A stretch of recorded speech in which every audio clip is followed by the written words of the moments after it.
This is our official call to order, July 8, 2025, meeting of the Board of Selecting the Mayor. Mr. Attorney, will you give us an invocation, please? Yes, sir. Let us pray. Heavenly Father, we thank you and praise you for your abundant grace and mercy. We thank you for this opportunity to serve, and we're grateful for our elected officials, our outstanding city employees, and of course, the wonderful residents of this community, particularly those that are here tonight and those who are watching and are invested in the progress of the city government.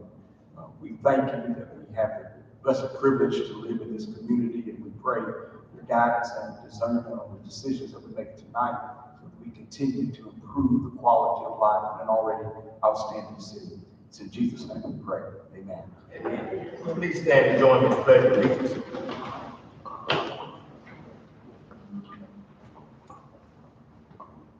Pledge allegiance to the flag of the United States of America and to the republic which stands one nation under God, indivisible, with liberty and justice for all.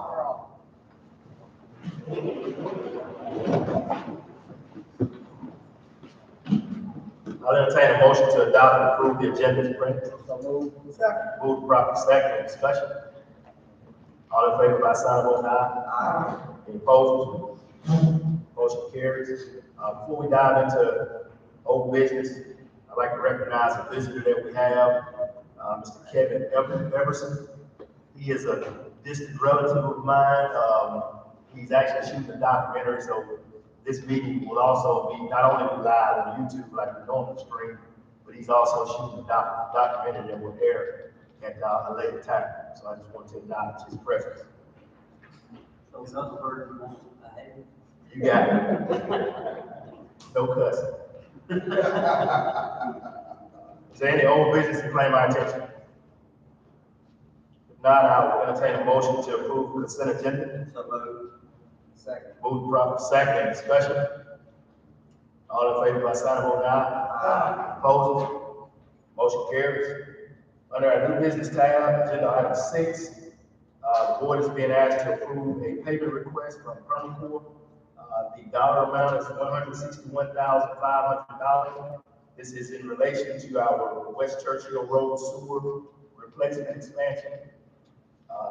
For the benefit of the public who weren't here last night, we have an extensive sewer expansion project going on south of town. We're going in and increasing the pipe size capacity and making some well-needed repairs, and this will make that end of town more marketable for future investment. And so that is what this agenda item is pertaining to. What's the pleasure of the board? Mayor, I'll make the motion to approve the expenditure for Perma Corp of $1,500. Second. Moving properly second, any discussion? All in favor by sign of voting aye. Aye. Any opposed? Motion carries. Agenda item 7, board is being asked to approve a change order. Number 1 on West Churchill Road sewer replacement. Did we elaborate on that last night, Wagner, or do you need to enlighten the board? I know this is pertaining to the deadline that y'all ran into. No, sir. No, this is just to increase the amount of days, and since we had a little bit of change in work, this is just updating the schedule value. It's no dollar change order. It's not increasing the cost. It's just updating the schedule values for the next payment application. And they're asking for a few more, 159 days, I believe, because they weren't able to get started until May. Those received was in December, but they didn't actually get started until May because of because of that abandoned sewer line. We had to revise the design and had to get some additional easements. So the time it took me to do the easements and to revise them out, it delayed the project until May. Sure. Will there be no change in dollar amount? Is a change necessary? Is it board action necessary? Probably not, Mayor. There's no actual change. Well, they're changing the quantities of some of the items of the pay items. So there are some things that were added. It would be take a motion, please, sir. What do I hear from the board? I'd like to make a motion that we approve the change order number 1 on West Churchill Road sewer replacement. Second. Moving properly second, any discussion? There being none, all in favor by sign of voting aye. Aye. Any opposed? Motion carries. Agenda item 8, as we do every year, we are at the time where we request proposals from banking entities where they essentially compete for our banking deposits. That's General City as well as our water and light operation. I think we had 4 banks to respond, if I'm correct, Mr. Jones. Of the 4, you want to come to the podium and give us a little enlightenment on that?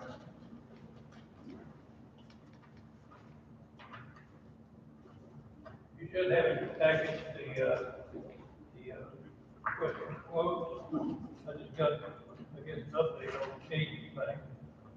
The best rate we got quoted was rounded on 4%. And of course, 0.35 points based on the floating market there.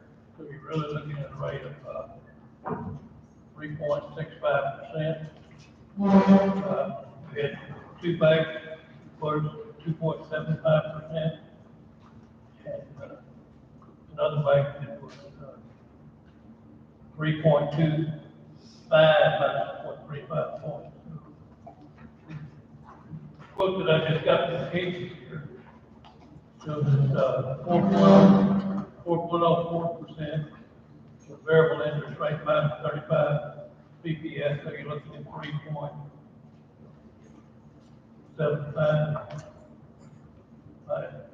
Not bad. And so would that make Cadence a more competitive bid? No, because of the big rate on the fair bid. Well, you're correct. About 1.5. All right, per our conversation earlier, is it customary that we just approve it in its entirety, and then we can choose as the situation arises, which bank we go with? Yes. Is there any discussion among the board on practicing it that way? I need clarification. Did we determine that Cadence had a better interest rate with the revised that they just brought in, or was that, is it still Renaissance? I was confused. I think by my estimations, Cadence would be the winning bid. They'd be the winning bid. Right. As far as the current, fixed interest, that's correct. I'm sorry, can you speak up a little bit, Mr. Jones? Yeah, that's correct. As far as the fixed rate, 4.04 basis point, 4.04 annual percentage yield, Fed funds minus target of 0.35. So if you take 4.04, subtract 0.35 from that, if you enter. So we got 4% fixed rate, again, adjusted with 35 DPS from, Renaissance. So they're like neck and neck. Technically, this one, if my math is correct.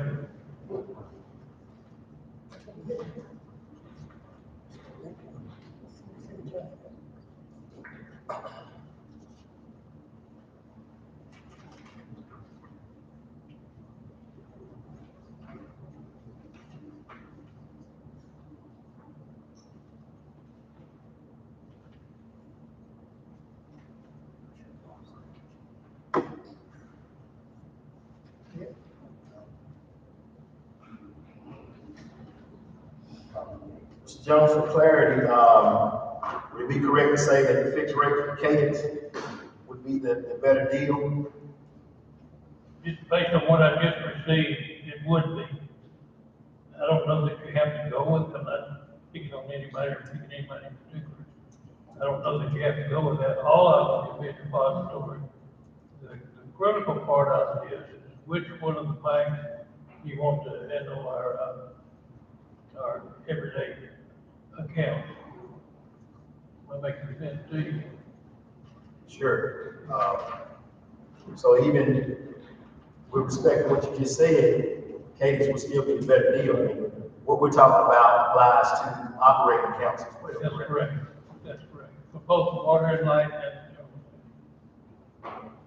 Okay, so to reiterate, cadence submitted the more competitive bid. that is a correct statement. Keep in mind, it's a fine print in all of these equipment.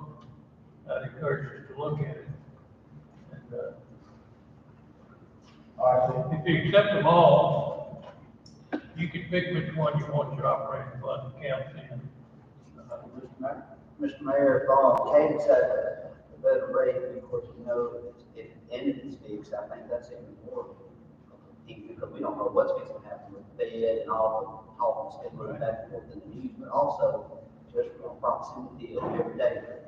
Cadence, the main office is right next to our water and light, right next to our city hall. I mean, where's the downside? I don't know that there is. So is it your recommendation, Mr. Jones, that we approve all four or accept all four RFPs? That is my recommendation. Okay, and then at that point, whose discretion is it, which bank we're gonna use on any given time? Would that be solely at your discretion? Not my discretion, it's obviously what y'all want to do, but, I can tell you, if you're talking about things that we just received this, we just received the other ones today as well. You bear a little closer look to make sure not got apples and oranges. There's some fees that are typically charged on some of the banks on your transactions. And I ain't got that deep into this to see what those fees are. Just gonna take some more look. So question, do we have to accept one tonight? My suggestion tonight, accept all four. Like we've been doing in the past, we accept all. And then, Would it be appropriate to accept all four with the primary being a certain one? And as we look at it and deal with the fees and whatnot, then that decision can be changed from one to the other? that's correct. And again, we're not changing anything, letting anybody change their quotes. But I suggest that one more time, looking at the fine print, and make sure the difference is not gonna be made up in transaction fees. Sometimes those, in the past, they were a big problem. Of recent, the last time we did depository, most of the banks waived all of that stuff. I hadn't seen anything else waived for this one yet. All right, so what, so, Mr. Jones, to the mayor's question, how many depositories do we currently have? Four. We have 4 now. And we utilize all 4 of them, or we simply accept that there are RFPs? Yes, sir. Cadence has not been one used as much as the other.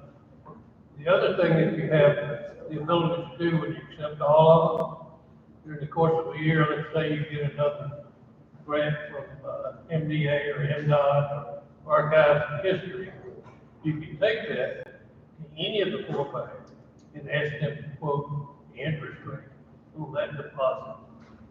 we put it in place. Another thing you can do is if you have a need for a lease purchase, you have police, or water meter, whatever it may be, you can take those quotes, each of those back, and have them quote the lease purchase.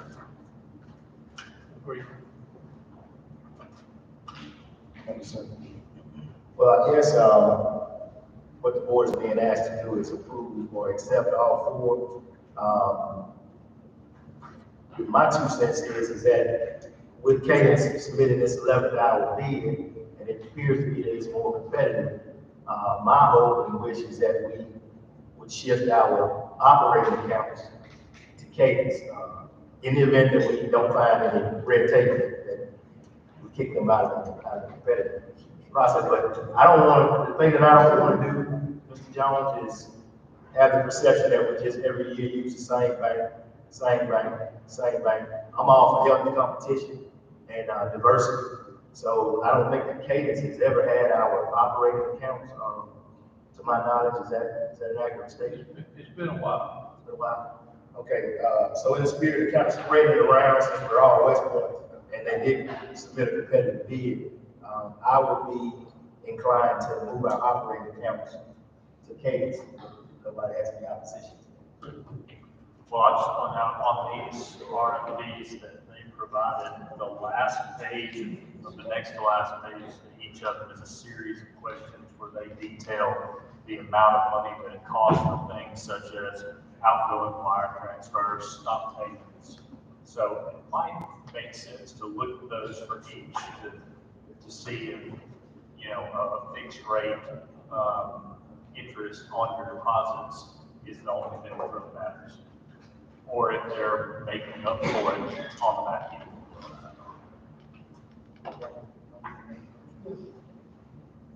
I think that's fair.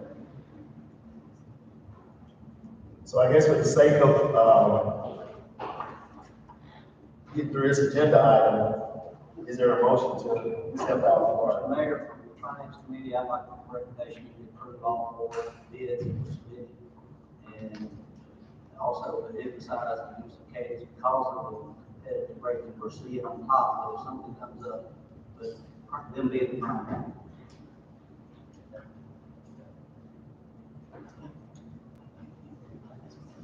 There's a motion on the floor.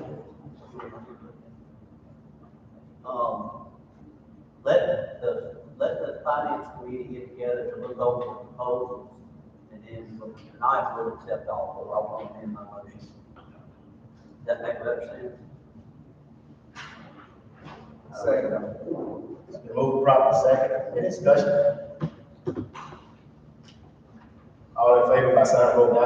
Aye. Any opposed? And guys, I must say, I do like the dialogue. I mean, rubber stamping is what gets you in trouble. So we should look at every aspect of the city where we spend money or who we do business with and make sure that we're getting the most bang for our buck. So that's all healthy dialogue. Well, Mr. Mayor, you remember on our income statement from last year, we made the money on this interest alone. We're not gonna have any numbers, but we also want to get the best we can. That's accurate. Thank you. Agenda item 9, we have several positions in the city that are appointed on an annual basis. Those positions include CAO, city clerk position, city attorney's position, both city judges, prosecuting attorney, and the public defender. We are at the time in our fiscal year where we have to consider these appointments, and we will take them one at a time. First one is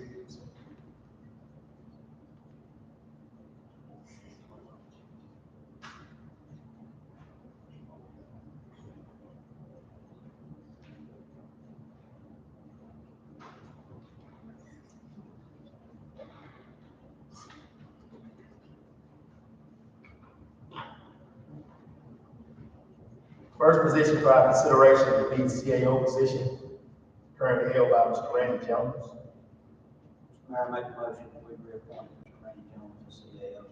Second. Been moved and properly second. Any discussion? There being none, all in favor by sign of vote aye. Aye. Any opposed? Motion carries. Second position is our city clerk, currently held by Mr. Loris Dawson. Mayor, I make a motion to reappoint Mr. Loris Dawson. Second. Moved and properly second. Any discussion? All in favor by sign of vote aye. Aye. Opposed? Motion carries. Third position for consideration is city attorney position, currently held by Attorney Orlando Richmond. Mr. Mayor, I'd like to make a motion that we appoint our city attorney, Orlando, Richard. Moved and properly second. Any discussion? All in favor by sign of vote aye. Aye. Any opposed? Motion carries. City judges, I guess we'll take those one at a time. We have two municipal judges. First position for our consideration is position held by Attorney Benny Jones, or Judge Benny Jones, I should say. Mr. Mayor, this is one of the positions that the city judge position, one of the ones who was currently reviewed. So, so two, I want to make a motion that we appoint the city judge, Benny Jones, for 6 months. It will determine when we discuss. Is that proper? Mr. Mayor, the truth is, I don't know. I've never seen that, I've never seen that happen. Yeah. Let me make sure I understand the select group what you want to do. You want a period of further consideration of the municipal judges? Yes.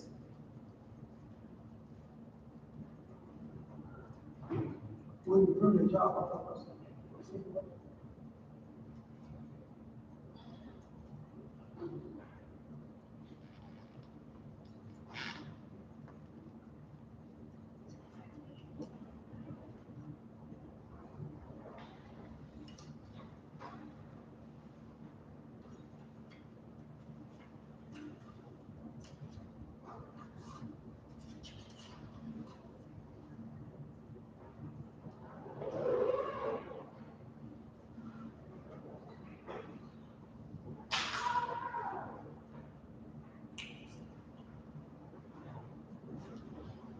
All right, so, I would like to rescind that motion, and I would also like to make a motion that we, appoint Benny Jones, as city attorney. Second. Been moved and properly second. Any discussion? There being none, all in favor by sign of vote aye. Aye. Opposed? Motion carries. Second city judge position is held by Judge Mark Clyde.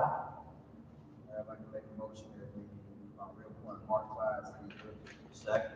Moved and properly second. Any discussion? There being none, all in favor by sign of vote aye. Aye. Opposed?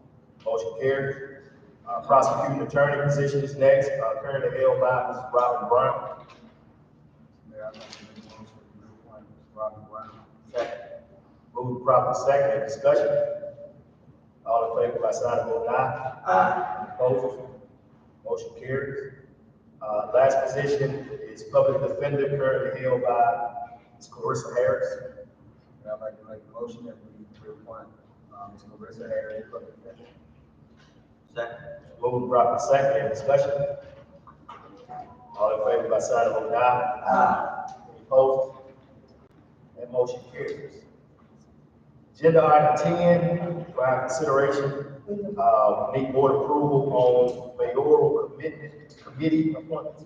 So, at the beginning of each administration, there are 6 committees, appointments that are at the mayor's discretion. Those committees are the finance committee, street departments, committee, public service committee, utilities committee, public grounds and buildings committee, and recreation, which is our park and rec, committee. My recommendation on those appointments are as follows. The finance committee is selecting McBride, selecting who?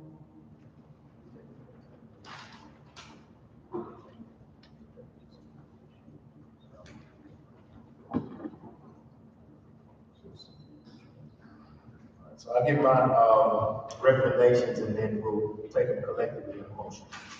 Second department, street department, which will be selected Binder, selected Brian. Third is public service committee, which will be selected Binder and selected Poole. Utilities committee will be selected McBrayer, selected Binder. Public grounds and buildings will be selected Bryan, selected Harris. Recreation committee will be selected McBrayer and selected Harris. What's the pleasure of the board? Mr. Mayor, I make a motion to approve the meetings and the recommendation. Second. Moved properly second. Any discussion? Yes, sir, Mr. Mayor. What about, on the agenda, you know, we appoint right here. I'll take that. Okay. Any more discussion? All in favor by sign of vote aye. Opposed? So ordered. In like manner, at the beginning of each term, there's a mayor pro tem, who is served as vice mayor in the event that the mayor is, out of pocket, can't serve, or for some reason has to recuse himself. This person steps in and presides. Selectman McBrayer has been the one slated for that slot, but I do need a motion to make that official. Mr. Mayor, I'd like to appoint, select Keith McBride, Mayor Pro Tem. Second. Moved proper second, any discussion? All in favor by sign of vote aye. Any opposed? Motion carries. Let me digress for a minute. I elected at the beginning of the meeting to recognize and select Terrell Harris. This is his first official meeting. He won an election, primary election this year. He's serving in the capacity of selecting Ward 1. I meant to do that at the beginning of the meeting, but I did want to recognize him. All right, moving along. Agenda item 11, asking the board approval to approve pay increases recommended. And I will go through those proposed recommendations. All right, so the first one is Ms. Dolores Goss, who serves as our city clerk. Recommendations that her pay be raised to $70,000 a year. Mayor, I make a motion to approve. Second. Moved properly second, any discussion? All in favor by sign of vote aye. Any opposed? Motion carries. Second recommendation is code enforcer Johnny Samuel, who is now part-time. The recommendation is that he be made full-time with an annual salary of $40,000 a year. Mr. Mayor, Pro Tem. Make a motion that we, pay increase to Johnny Simon. Second. Moved properly second, any discussion? All in favor by sign of vote aye. Any opposed? That is so ordered. In the police department, there's a 3% increase in pay for all positions, not to include the assistant chief and chief position, but the other members of the department, a 3% increase in pay. Mayor, I make a motion to give 3% pay increase to all positions except the assistant and chief. Second. Moved properly second, any discussion? All in favor by sign of vote aye. Any opposed? And all I would say about that is that we are trying to remain in a competitive position with our counterparts, because we have found in the past that we're just a training ground for officers. They come here, they go through academy, and then they go off to other departments to where they actually serve. And we found that one of the elements that's driving that is our competitiveness or lack thereof in patrolman pay and certain position pay. And so that was part of the premise behind that move. We're trying to enhance our police department, and to do that, you have to be able to attract, retain quality people. They're not going to work for free. The other thing that needs board action is the chief of police pay. Once that person is identified, the salary will be 76.5 annually. I need a motion to make that official. Yes, Mayor, I'd like to make that motion. Second. Been moved properly second, any discussion? All in favor by sign of vote aye. Any opposed? That motion carries. In our Public Works Department, the recommendation is that all employees who haven't had a raise since 2023, and that's been several of them,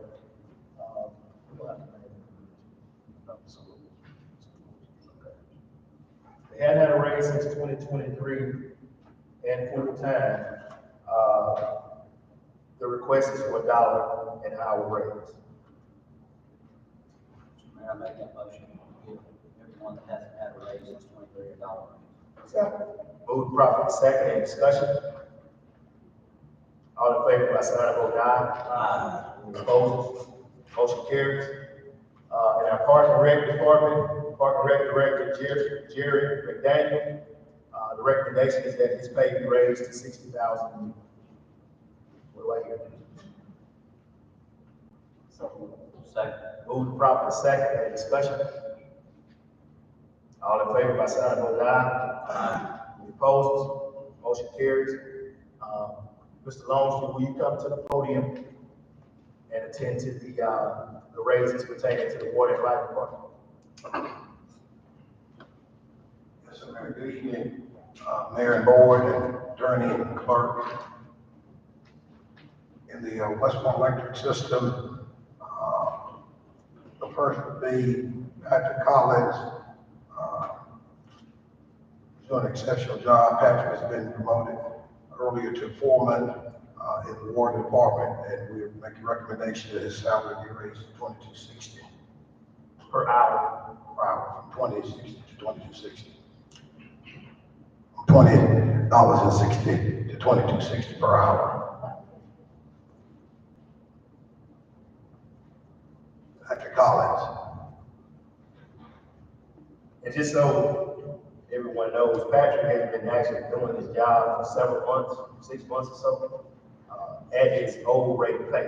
And I don't see fairness in that, so it's my recommendation that he be raised to what his counterparts who've done the job before him were actually making.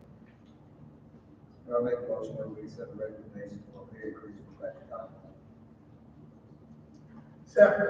Moved properly second, any discussion? Question. Now, we have any documentation? I haven't seen the- Well, there was some discussion between Mr. Jones and Marty and the other, so that's, I'm just giving these,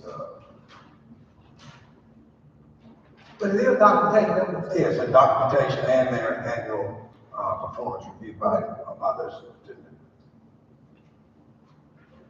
The next one would be. Hold on. Any more discussion? All in favor by sign of vote aye. Any opposed? Motion carries. I think the next one is Jake Pollard. They make a recommendation to be pay rate request from $24.72 to $25.72. Make that motion, Mr. Mayor. Second. Been moved properly second, any discussion? All in favor by sign of vote aye. Opposed? Motion carries. Next Mayor and Board is Tanya Taylor.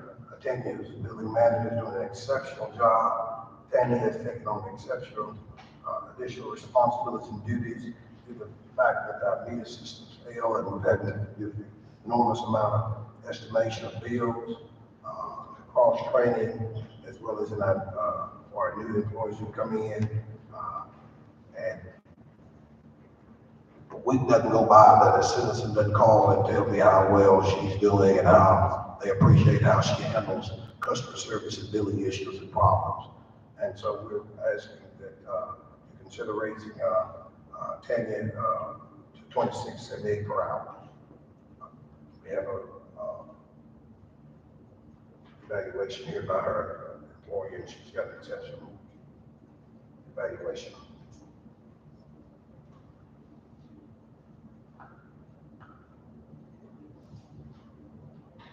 there a motion? Mr. Longstreet, I'm sorry, can you repeat the number again, the hourly pay record? 2678. From, where did she come from, to what?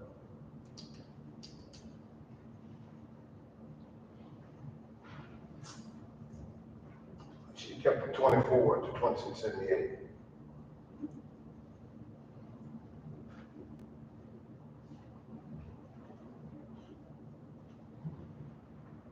Ms. Longstreet, I think one of the things is that we didn't have any of this information in our packet, and it was not everything here for us to review. And that was one of the discussions that we didn't hear, since talking here, we don't see any of this to review any of this.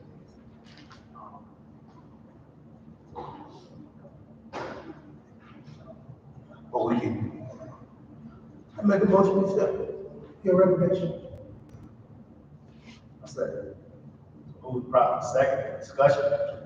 Discussion in the future, please provide information ahead of time, either in the work session or tonight, and in a package.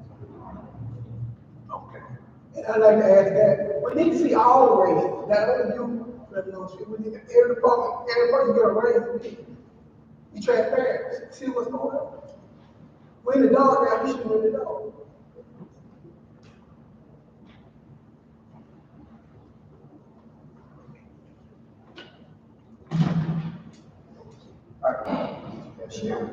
Yeah, I got that. Next one, oh, yeah, you got the motion? Discussion. Any more discussion? All in favor, by side of vote aye. Aye. Opposed? So what? Next one would be, Ms. Sherry Williams, who's HR and billing, HR and office manager, who's done an exceptional job, is doing an exceptional job and has not had a raise. Make sure that everything is running smoothly in the office. As you know, that when the accountant quit, Sherry took on additional duties. When the accountant warehouse manager departed, also she's been filling in, assisting with billing, failing water meters issues, and we're recommending that she receive a 6% raise. That would take her to the next step. Hadn't had a raise in 3 years. We'll put her at $60,962.72.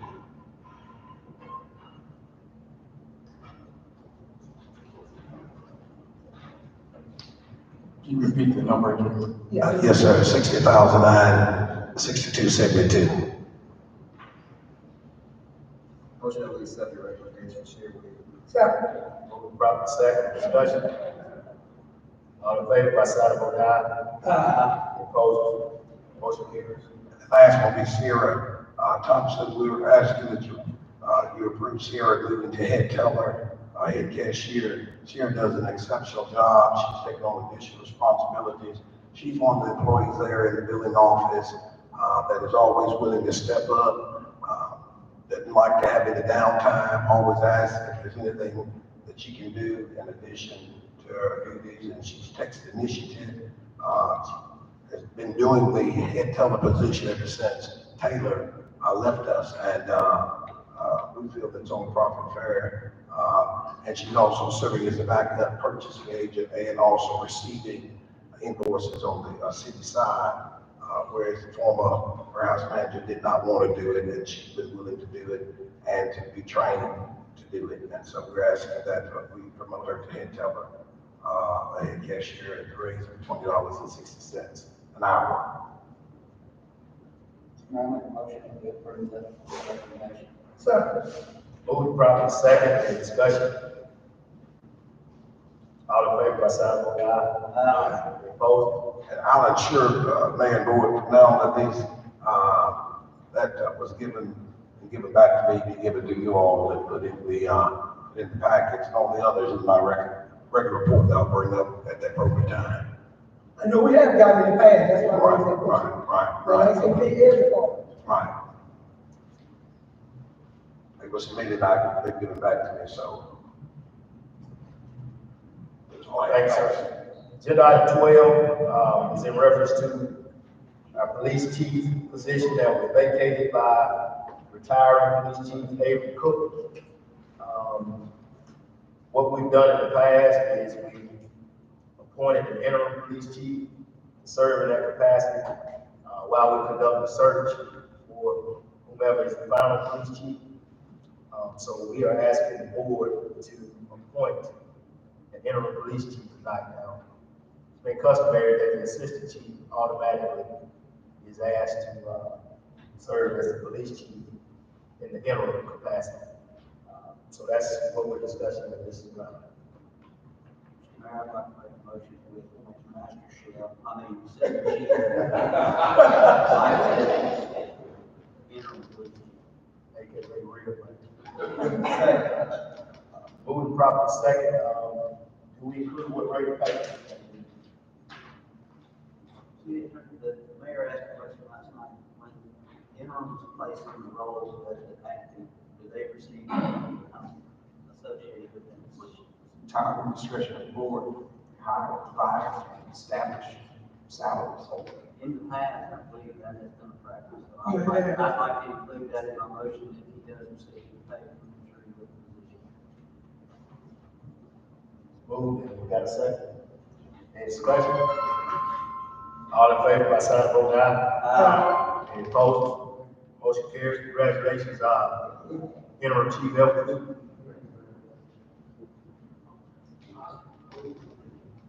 Agenda item 13, we've had some lengthy discussion on whether or not to create a position that will be titled administrative assistant.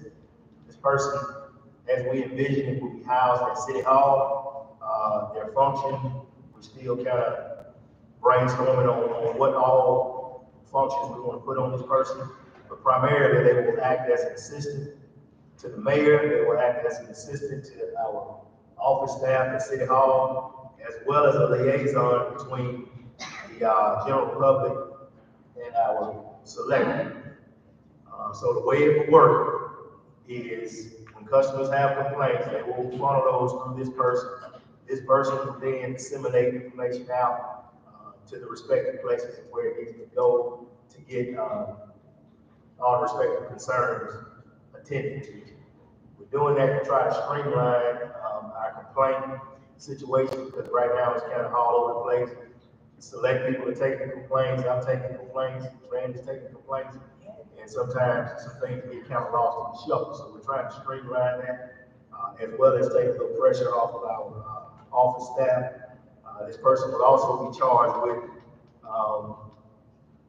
running errands. You know, we have a lot of errands, bank runs, post office runs, you know, various daily trips, and this person will take some of the pressure off our office staff in that manner. Tonight, I'm asking that the position be created. We can collectively work on what the job duties and the job description will be. I'm totally open to that. Another function of this person would be, and I want this on record, will be to man an official City of West Point Facebook page. What we currently have is a City of West Point page operating that is not being operated by anybody that's affiliated with City of West Point. And my estimation is that it only spews negativity. It is not conducive to a healthy community. And as I understand, if we create an official City of West Point page, they will then be forced to either rename that page or take it down. This is all done in the interest of promoting a positive environment in the City of West Point. And I just don't think that the current City of West Point page is doing it. So that'll be a function of this administrative assistant person also. Any discussion? Jeremiah? Have you thought about the salary? That'll be when we put the job description together, we'll come back and set a salary. What's the pleasure, board? I'd like to make a motion to create the administrative assistant position. Second. Moving properly second, discussion. All in favor by sign of voting aye. Aye. Opposed? Motion carries.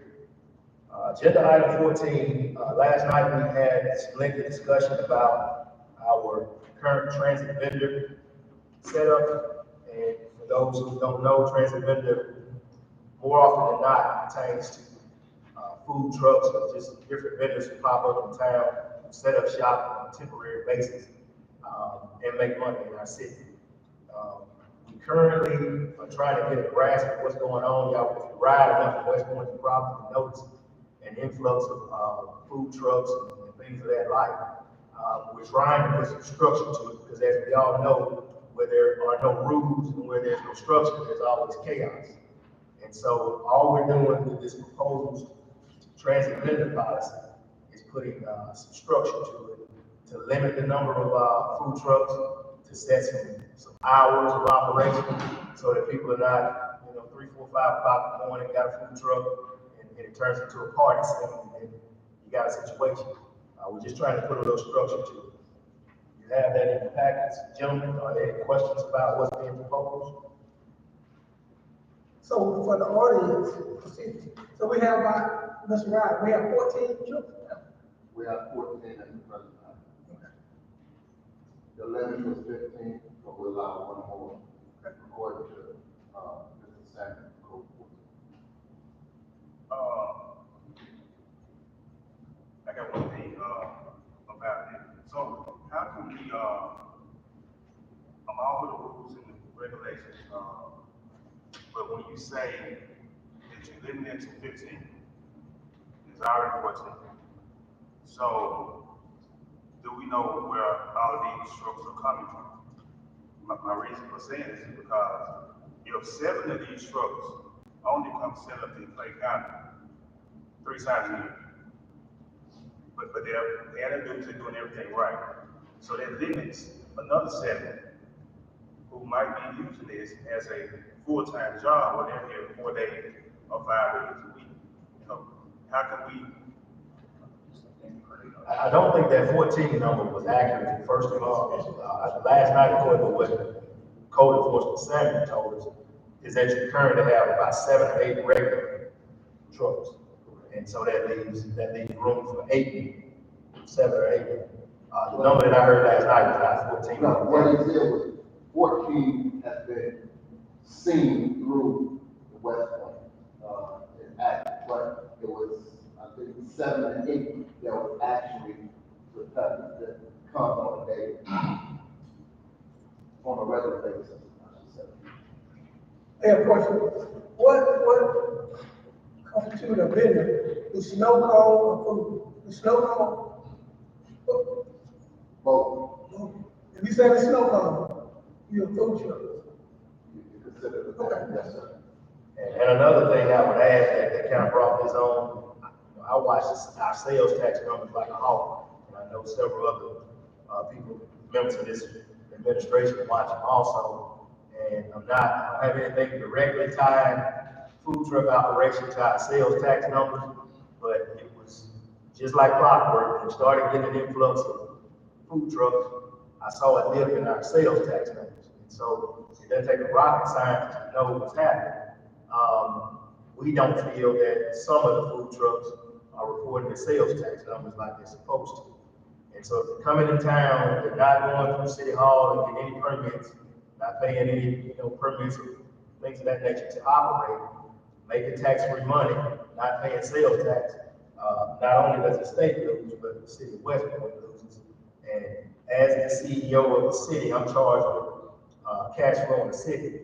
And that's part of how we fund our city is through sales taxes. So if there's something going on in the city that we feel like is affecting our sales tax diversions that come back to the city, then it's incumbent upon us to take some kind of action. And so that's another reason that brought us to the table to discuss some structure to our transit vendor situation. Yeah, I agree with Mr. Meadows. Maybe several months ago, you don't tell me talking about how high our taxes are. And you go try to call me. And we're still up year over. We're up over 3 million, and I don't know that that's been done ever in the history of this town. So we're up over 3 million and counting on sales tax numbers, but you don't want to stop at 3 billion when you can be at 3.2 billion.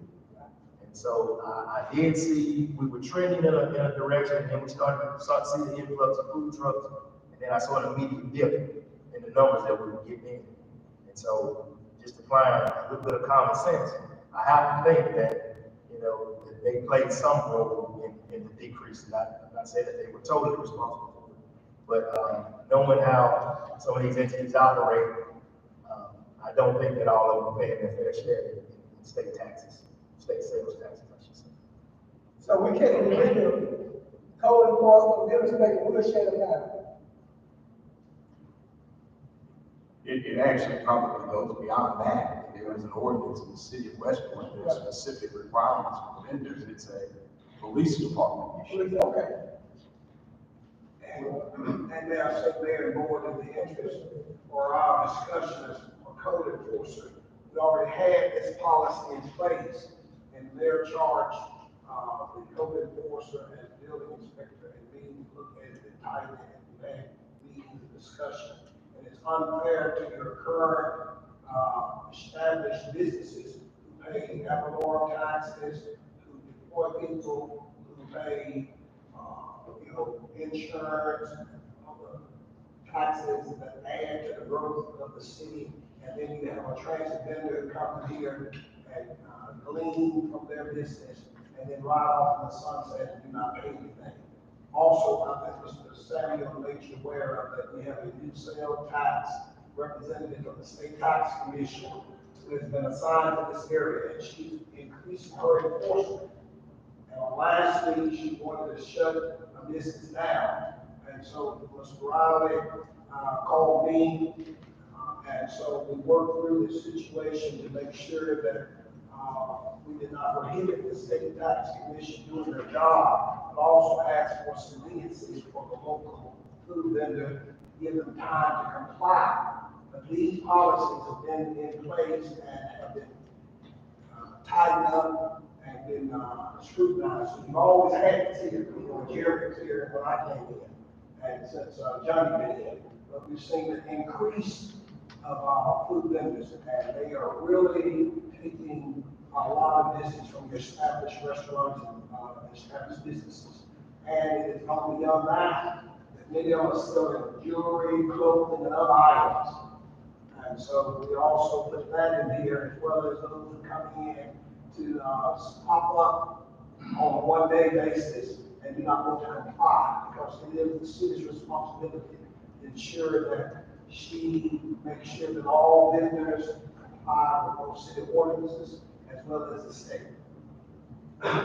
So what about the vegetables, watermelon, grape, tomatoes?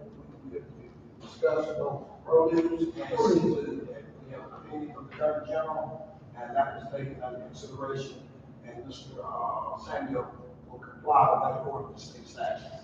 Thank you, sir. Last night's discussion was not only our process now, when we find a vendor in town that does not have the proper paperwork done, we shut them down. And my point is, what other, can we issue citations? Because if there's no teeth and penalty, you're gonna have everybody want to ask for forgiveness instead of asking for permission. All I can hope for. And that was my point. Ultimately, you issue citations. We have a wonderful municipal court. We have a process to deal with those sorts of infractions. And I did encourage the code enforcement to get with our city attorney and find out what's the minimum fine versus the maximum fine that will be charged in this manner. And we'll assess those accordingly. So I need a motion to adopt this as our official transit vendor license policy. Are we putting a number on this though? I think I heard you say 15. But I don't see it on the sheet. It's not on the sheet, but It was 15 last night, subject to revise after. so I guess my board, that doesn't be 2 seconds, motion to adopt this. Okay, so the motion needs to read, adopting this document to include a correction to add 15. Something to that effect. I do have one question. The 14 that you're showing on, so does that include Mr. Frankie Randall? Frankie Randall? Yes. I'm not sure. Actually, Johnny had a list, Johnny Sammy had a list of the ones that were in total compliance, like you said, it was 6 or 7, well, 7 or 8, last night, but it was like a total of 14 that was coming through. I'm not sure exactly if Mr. Randall was involved in that, you know, in the number. I know Mr. Randall, he actually lives up on Hickory Knoll, but he's finishing out his food truck, really nice, state-of-the-art food truck that he had specially made. And I know he's looking to come into town, and I'd hate to know he didn't make it in time, but I mean, he's actually got his food truck in there, and he lives at Hickory Knoll. Yeah, I've seen the truck out there numerous times, seen him working on it, et cetera. But I'll do better than that. Tomorrow, I'll go and make sure that he has this list on his food trucks, so that if he so chooses to be in West Point, he can be in compliance with the city ordinance. I just know it's already been an investment, a huge push, and I hate for it to be at the last second and he can make it fit. Absolutely. So, well, hold on. I just kind of made that statement a minute ago. I mean, because this guy that you're referring to, he's in Clay County, correct? So that's what I was asking. If we're just limited to 15, as he was saying, this guy here, who's from here, has invested his money into a food truck. And if he isn't in compliance, and somebody beat him tomorrow to that number 15 spot, but you have 5 people that has one of those spots that's not from here, that only come here every now and then. Is that fair? The 14 number was not accurate. I don't know why you put that out there. That's not accurate. We don't have 14 active food trucks. We got about 7 or 8. There's room for 7 or 8. So that one that you got in your mind, that's not accurate. We don't have that many food trucks. Maybe it's the difference between active food trucks and food trucks that have been in West Point at some point in the past. Would it be safe to just take this till we get an accurate number on who's actually have permits and whatever's on it? And there's no rush to approve it. Yeah, we'll take it. Can I get some clarity on this? The $250. Is there a motion to table? Motion. Second. Move proper second to table this agenda item. Any discussion? Yeah, I want some clarity on what we're talking about. It's the $250. That's for 3 months, right? Correct. No, that's just for your vendor, license period. Every 3 months is quarterly. That's the initial payment, just to start within the city of West Point. So to go up after 3 months? No, it doesn't go up. It actually drops down to $25 quarterly. Every 3 months. They have to renew every 3 months. That's not a new policy. That's been the policy. That's not something that we even had. So the only change we're making to the policy is putting a cap on Pretty much.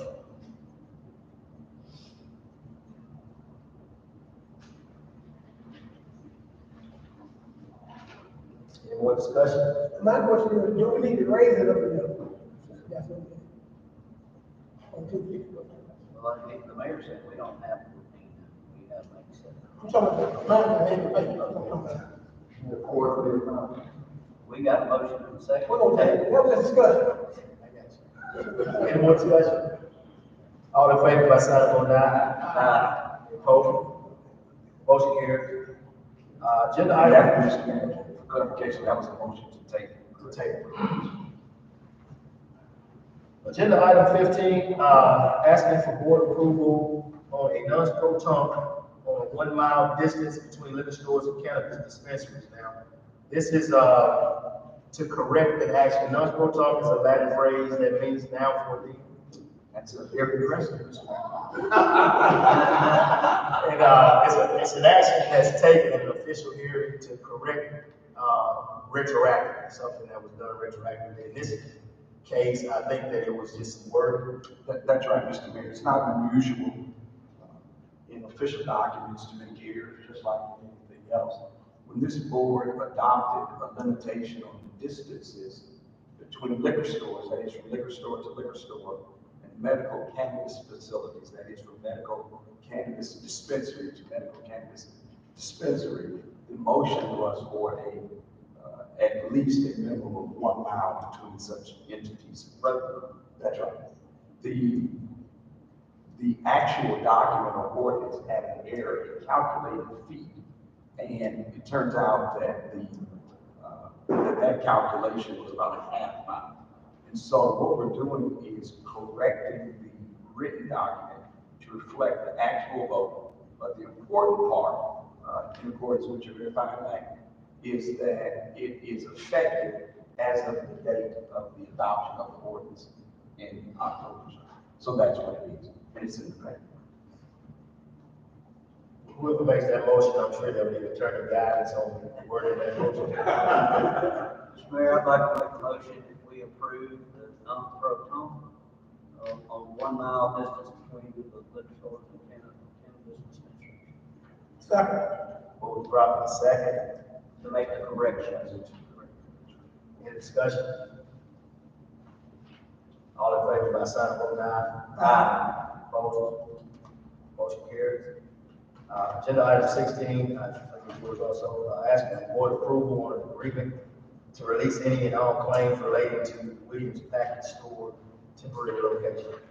That's right, Mr. Mayor. I think that's going to require a little more discussion, so I ask for a few minutes in executive session to work through that time. But it is in the package. So we'll come back and dispose of that. We'll dispose of that.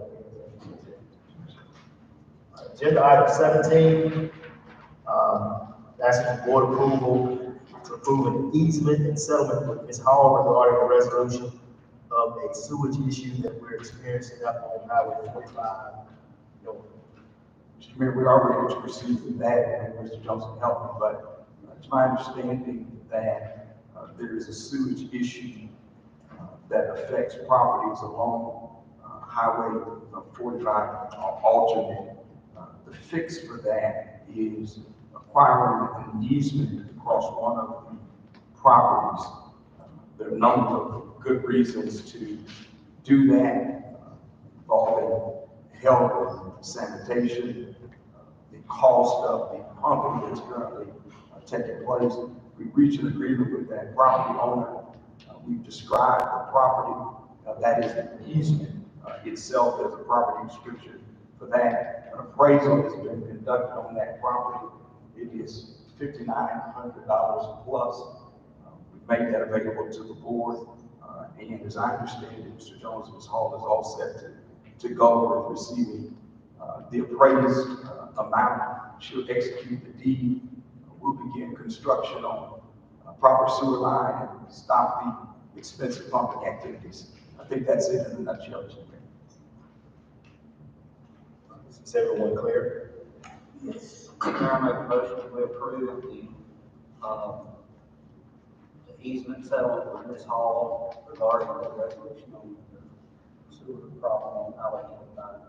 Second. Moved properly second. Any discussion? All in favor by sign of vote aye. Opposed? Motion carries. Agenda item 18, asking for board approval on an ordinance on vape shop moratorium. Mr. Mayor, that issue involves a situation that often happens with government. Many times, because of our technology or other issues, we have situations where what's happening out there in the world gets ahead of regulations. That's true with vaping. It has become obviously incredibly popular, but the Centers for Disease Control and Mississippi Department of Health have also undertaken a great deal of research regarding the dangers of vaping and nicotine inhalation through that means, specifically the health effects on young folks. We have in the city of West Point, I believe, 4 vape shops. And the discussion has been to establish a moratorium on vape shops. In plain speak, no more until this board can analyze the issue, make a determination with respect to the comprehensive plan and zoning of the city of West Point, how many there ought to be, where there ought to be, and what additional regulations might apply. This moratorium is for 18 months for the board to undertake that effort. Discussion. What about the gas stations, convenience stores that sell vapes currently? That's a great question. And in looking at this, it's an issue that I thought about, and obviously there are lots of commercial establishments that may sell e-cigarettes or vaping materials. This ordinance, though, applies specifically to any business that derives 50% or more of its revenue from vaping products, as opposed to the gas station or the convenience store. So truly a vape shop.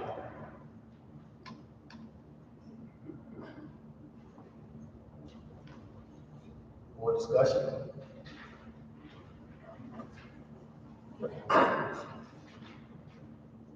Is there a motion? Mr. Mayor, I make a motion that we approve the moratorium on vape shops as presented. Second. Moved properly second, any discussion? All in favor by sign of voting aye. Aye. Any opposed? Motion carries. Agenda item 19, Mr. Jones, is this yours? Asking for board approval of an invoice for Southland Valuation LLC. The amount of $650.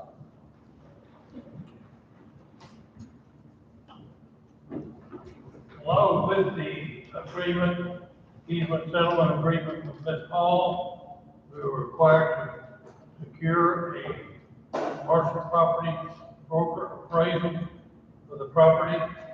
It was done by Fred Petroni at Southland Valuation. The cost of that estimate was $650.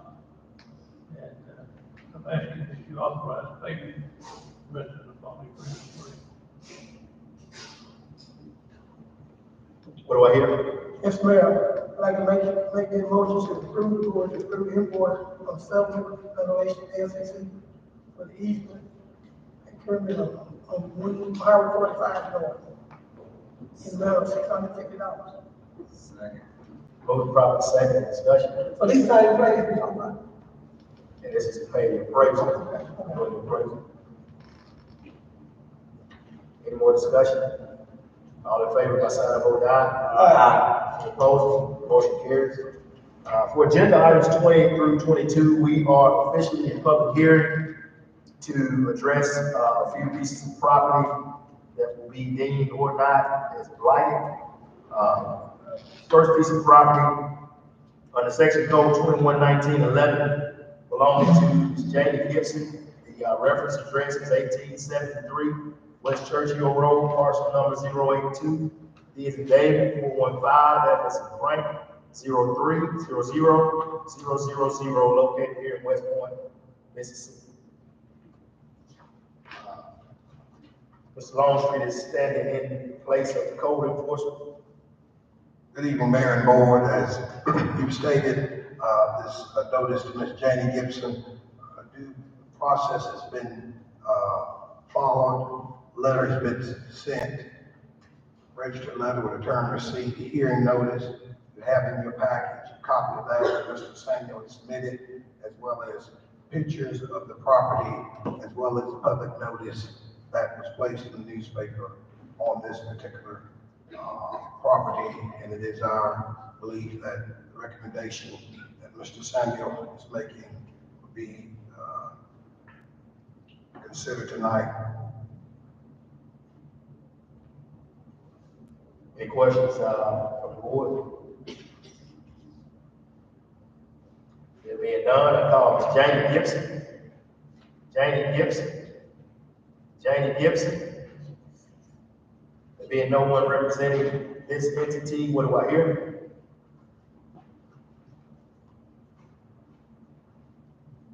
Mayor, I make a motion to private property, on West Churchill Road, address 1873, parcel 11-5415L03000000 is blighted property. Second. Moving properly second, any discussion? All in favor by sign of vote aye. Aye. Opposed? Motion carries. Agenda item 21, black banner in section code 21-1911, belonging to West Palmetto Holdings LLC. Reference address is 381 South Division Street, parcel number 082, D is in David, 115, D is in David, 0140000 here in West Point.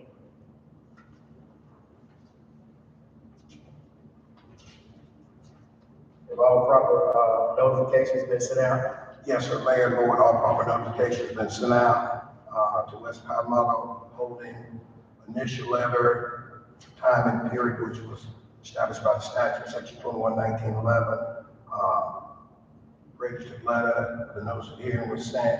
You have a copy of that in your packet, along with the picture, date, and stamp of the condition of the property, along with the public notice of it being placed in the classified ads for local newspaper. It's our wish that the board will consider this property to be considered as blighted property and public nuisance under section 21-1911. This is the state statute of 1972 annotated. Any questions? Code enforcement?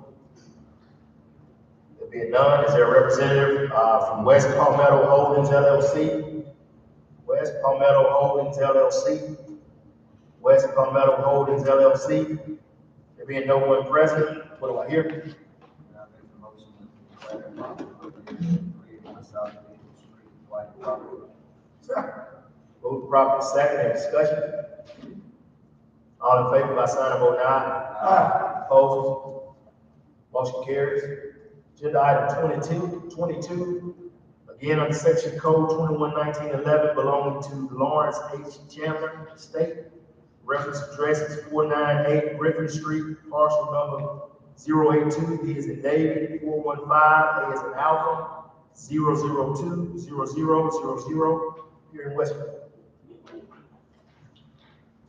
Yes, Mr. Mayor and Board, proper notice has been given to the Lawrence H. Chandler Estate. Regular letter was sent. Due diligence was done with the proper notice. After the initial letter, then the second letter was sent of notice of hearing, which you have in your package, placing the Lawrence H. Chandler Estate on notice, stating the date of public hearing, time, and place. And you also see a copy of the condition, a picture of the estate code violation notice in the yard, along with the public notification of the hearing that is placed in the local newspaper. It is our wish that this property be considered as blighted. This is the code section 21-1911 of the 1972 statute as amended. Any questions for code enforcement? Is this house inhabited?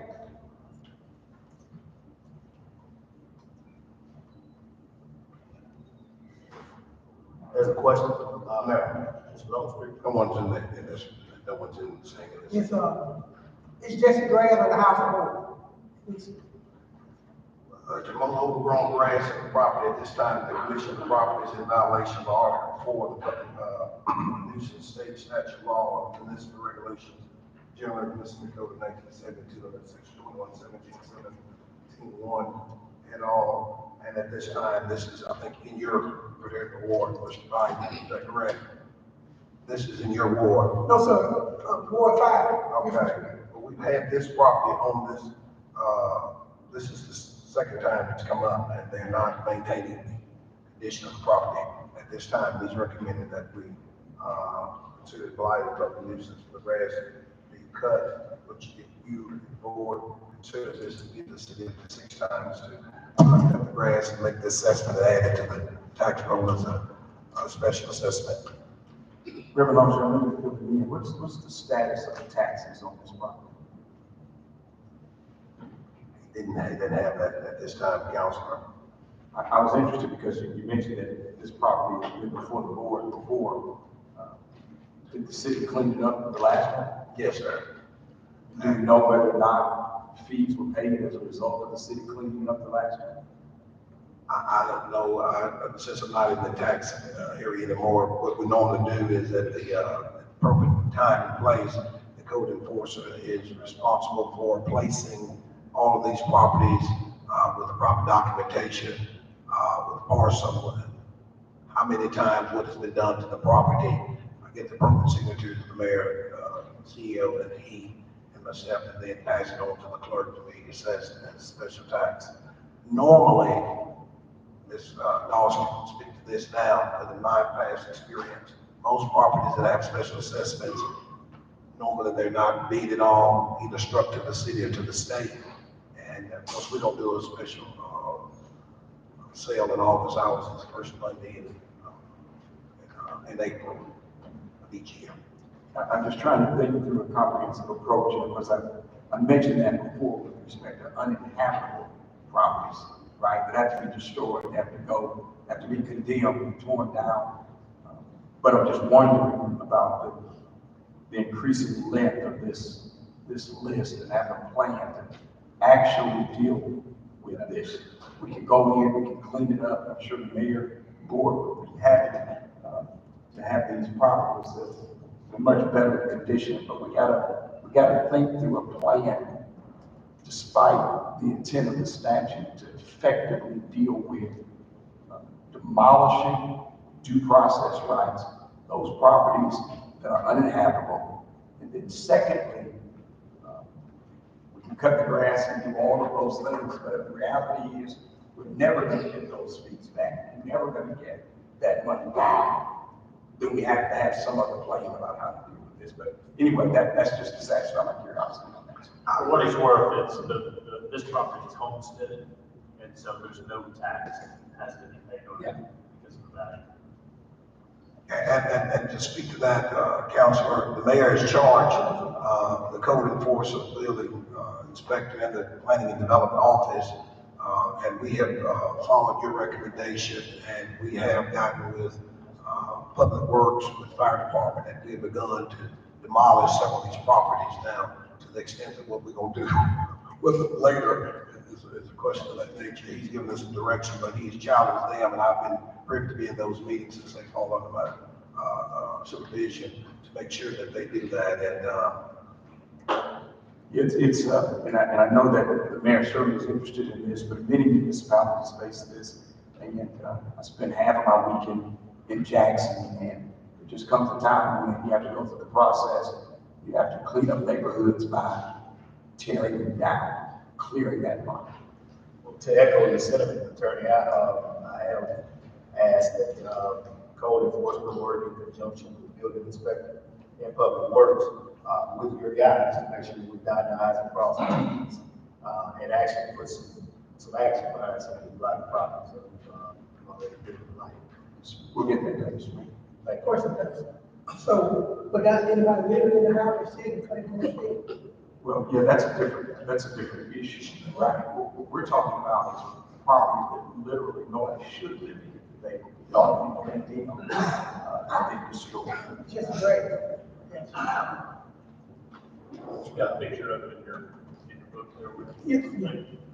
Any more questions for code enforcement?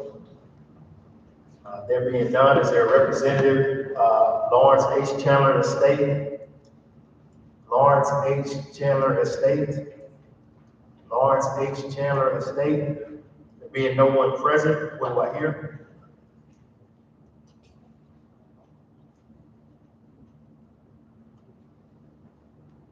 Let me get the address and I'll make the motion. Right, I make a motion that we declare property located at 498 Griffin Street. Second. There's a motion and a proper second. Any discussion? All in favor by sign of vote aye. Aye. Any opposers? Motion carries. We are officially out of the public hearing. Agenda item 23, asking for board approval for travel for wastewater operator Kim Botry Mason to attend the certification short course exam. Dates are August 11th and 15th of this year. Location is EMCC in Columbus. I make a motion to put travel for wastewater operators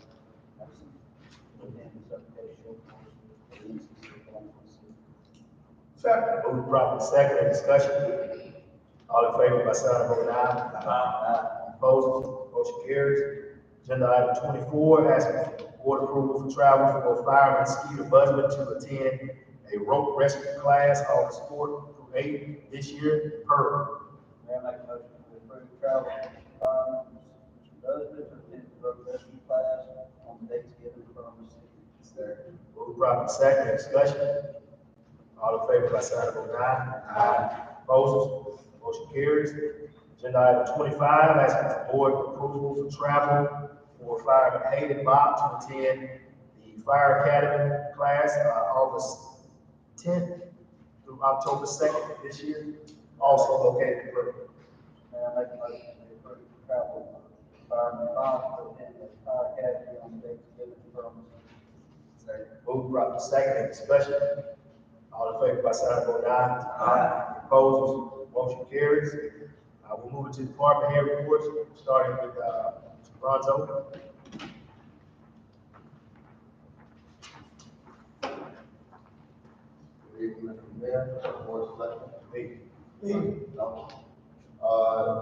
At the last night, I was tasked with a permit issue out of Longport about the spillway and everything. And today, Mr. Hopper has came forth to talk about, and they showed some federal regulations that they were acknowledged by. So with that being said, they're here to try to rectify the problem with the spillway and the water that's going on over there. Okay, so we understand, are these good folks, the ones that are adverse to the gentleman that was here last night? Yes, sir. Yes. And what happened was last night at the work session, it was stated that they didn't have permit to work on it. And what happened was that the permits that was pulled correctly.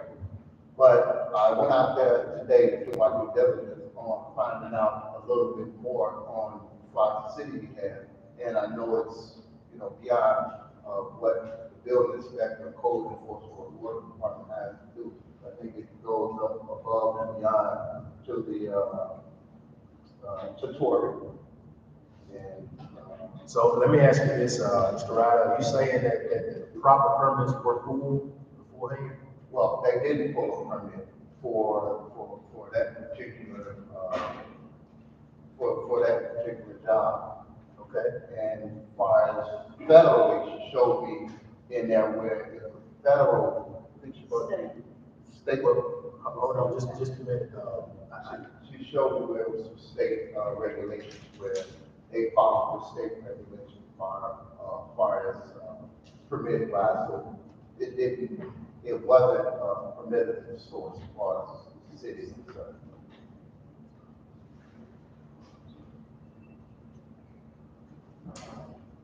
So I think where we are, Mr. Riley, is, we heard from the gentleman last night, and I think the only city involved was whether or not they pulled the permit.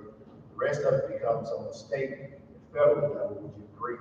And I just don't think that this board is in a position to pass judgment either way. I mean, we'll certainly hear from them, they showed up, so I definitely don't want to make a wasted trip. But I don't think, know that this board is the venue, or this place is the venue to resolve the issue that they have going on. Mr. Mayor, that was my point. We really don't have leverage in here one way or another.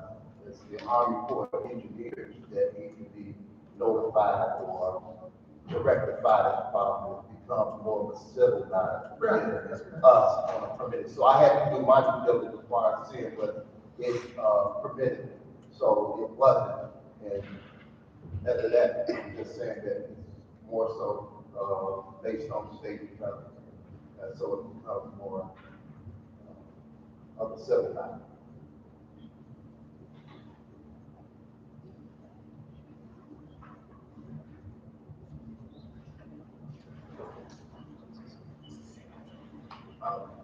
Ma'am, we think that a better course of action for you guys would be to consult with our city attorney and go over whatever documentation that you have, because I'm sure that this more than likely end up in another venue than here. And we don't want to waste your time here tonight, so we think that'll be a better situation. If you don't want to stay for the rest of the meeting, we can get the city attorney's information from our CAO, and then you guys can connect and discuss what needs to be discussed. Thank you. Yes, ma'am. Okay, I have nothing else. Thank you. Thanks, sir. Mr. Longstreet?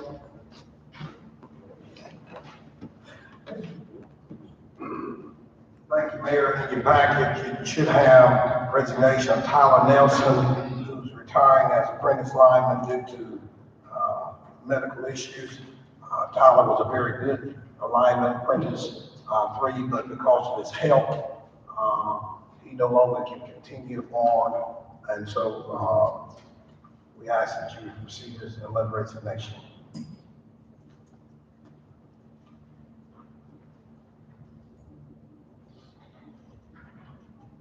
I make a motion to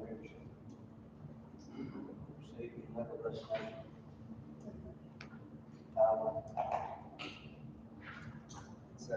Move proper second. Any discussion? All in favor by sign of vote aye. Opposed? Motion carries. The next 3 will be vacancies that you had approved in last month or earlier, and HR has posted these positions, and they're going through the proper interview. And the first one would be for a cashier, Brandy Shoemaker, cashier, and also collection. As you notice, when we were doing our budget hearing on MCRG and those that were spread across the minute, that did come down. And this person would also do cashier, but also will be assisting in, on an ongoing basis and assisting with trying to reduce the number of bad debt. In our LPC meeting in Starkville today, there were 10 local utility managers, and we discussed this with ADD, and all of them are having problems. There's 13, but out of the 13, there were 9 in our area, and then we had one from Yazoo City that joined today. And most of them now are going through a collection agency, and that collection agency is Franklin. And so we did discover that our bad debt was a ongoing running. Year after year, it had been added, year after year after year. And so with the new accountant, we wanted to have a clearer picture of what that fiscal year from July 1 to June 30 looked like. And it was not as great as we thought it was, because the former accountant was adding 21, 22, 23, and 23, and we were spreading all that across the minutes, which we should have just only been spreading that particular fiscal year of MCR bad debt across the minutes for that particular time frame. So we had a individual who quit, and you approved that that position be open, and so this person will be serving that position. Brandy Shoemaker, you have the status recommendation and the application, as well as the resume. His recommendation to hire Brandy Shoemaker. Mr. Mayor, I'd like to make that motion. Brandy Shoemaker. Move proper second. Discussion. The only discussion that I would have is with respect to the Franklin collections and the collecting of the bad debt. The entity that's caught my eye is a state-sponsored program called Municipal Intercept. And this is where they take bad debt. It doesn't just stop with old utility bills, but it extends to old fines. And so what they do is they intercept state tax refunds to recoup the monies owed to municipalities. I'm inclined to bring to this board a recommendation to engage with them. I don't want to do it prior to going to MML this year, because that's one of the things that's on my list is to get with them information on it to make sure that there's no devil in details that we need to be concerned with. But in our August meeting, I would likely be bringing a recommendation that we engage municipal intercept collective. Any more discussion? So a snow in December would be $20. No, sir, you see it as 18. This is just on the application. No, on the status form. You see what it is on the status form? 1854. What is it? 1854 is what should be on the status form.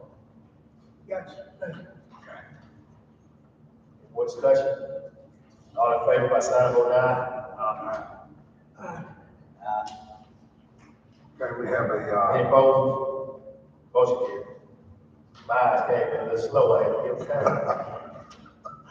all right, the next one, Mayor Board will be the, meter technician. You know that George Rico, left us abruptly, and, we're constantly having some, issues with that area. And since we last met, we've had a continuing problem with the water meters, but now we're noticing, Mayor and Board, that our electric meters are beginning to go bad. And so, we dealt with a lot of entities, and Mr. Jones and several others, but, recommending Frederick Ward to be the meter technician, in the water department. Hiring date July 15th, starting pay $17.25 per hour. There's a recommendation to hire Fred Ward for a year. Mr. Mayor, I'd like to make a motion. Have Fred Ward. Moving properly second, discussion. All in favor by sign of vote aye. Opposed? Motion carries. Then there's another recommendation that will be the last, is to hire Ms. Chastity Hatchett, building assistant. Chastity came very highly recommended, in the interviewed extremely well, received an overwhelming, recommendation from CSA, who works with all, partner utilities and the building and, county area. And we recommend that we hire her as a building assistant at our $20 per hour, $20.60 per hour. Is this Mr. Chair, action? Yes, sir. May I make that motion? Second. Moving properly second, discussion. Where's she from? From Houston. Oklahoma? Houston. Houston.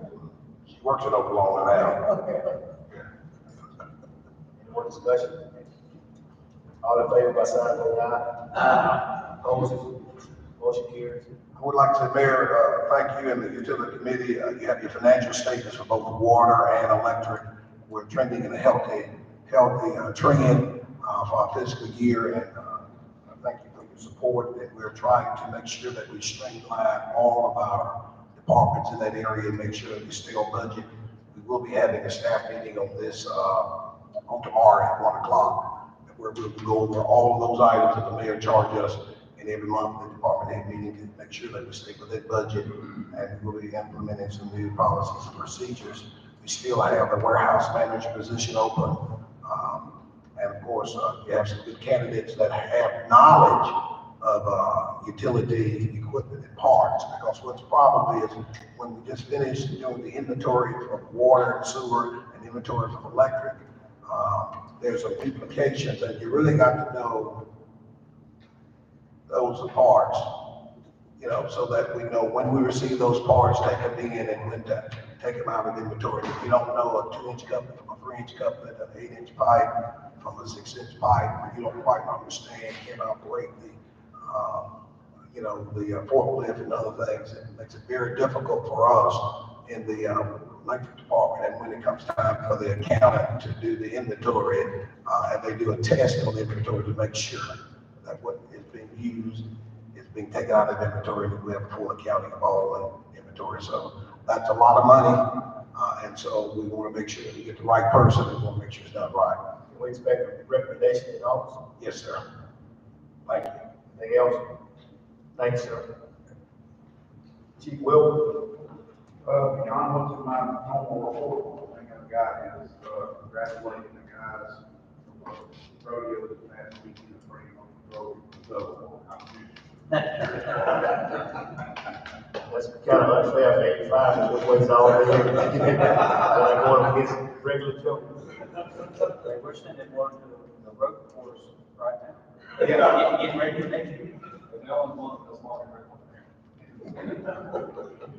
And with paid going to say firefighter class, every week, one person is not certified. He started on the lifeline, getting that course. So hopefully that everybody's certified.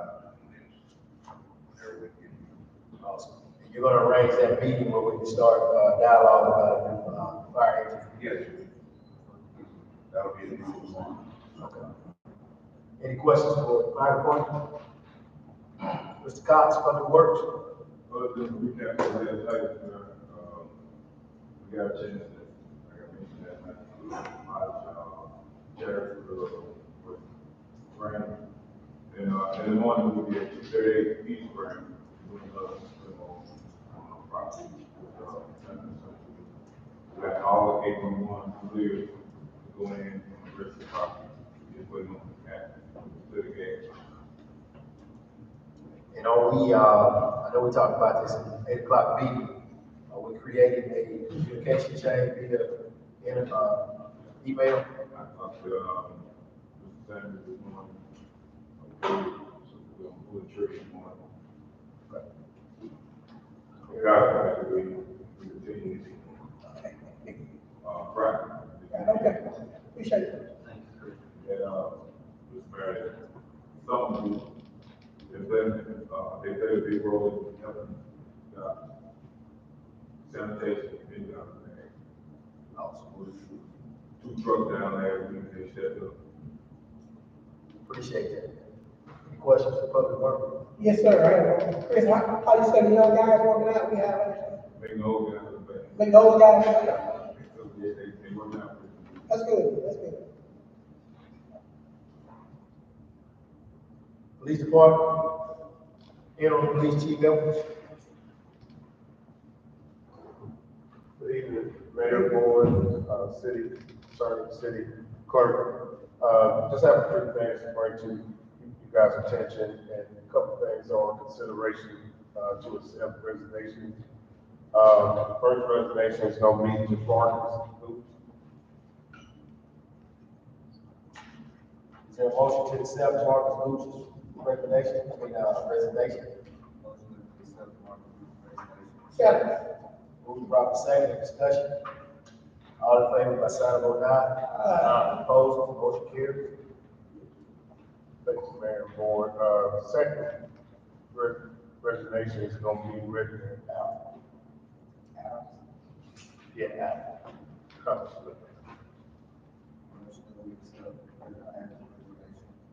Second. You got it. Second. Moving proper second, discussion. Did we get reasons for resignations, other jobs? I got a reason for, the Marcus Group, so I got reasons for both of them, and both of them are, the information is in the resignation letter. I will say right off, it might be something the mayor and the board wants to read, but won't be more to the detail. One of them is about that. If it's in our, Yes, sir. no. And the other one, is pending, a chief job in Knoxville.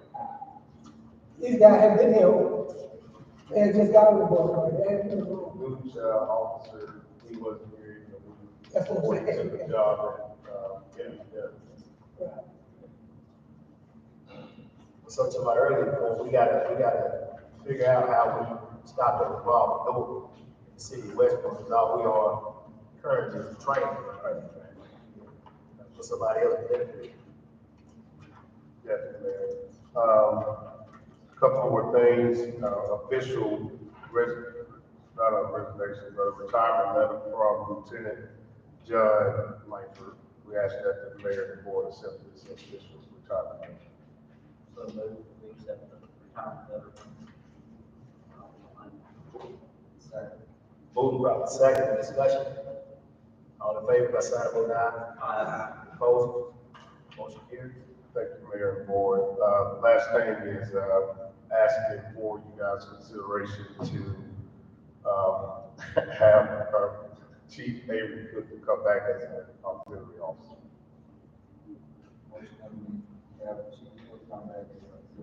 So, Moving properly second, and my discussion is the same thing I had last night. He had come here. Obviously not. I think these football season is to start. If you want to go to football game. Yeah, take the part. Any more discussion? All in favor by sign of vote aye. Opposed? Motion carried. That's all I have, Mayor. Thank you, sir. Park and Rec, Mr. McDaniel. So that we discussed last night, I have nothing to add. What was the last thing you said? I have nothing else. What we discussed last night. Any questions for Park and Rec? I did, well, one of the things I didn't talk about, we talked about leveling fields, and he said he could come to some of his office. Keep in that conversation. Mr. Torrey, EMA.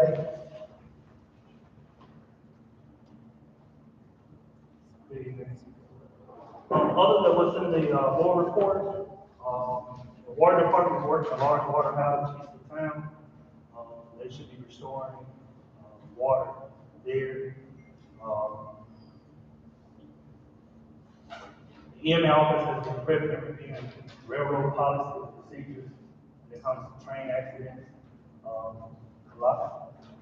You may not know that we've had 3 training derailments in Mississippi within the last 4 days. And of course, we have a large training presence here in town. So we've been kind of dusting off our policy procedures.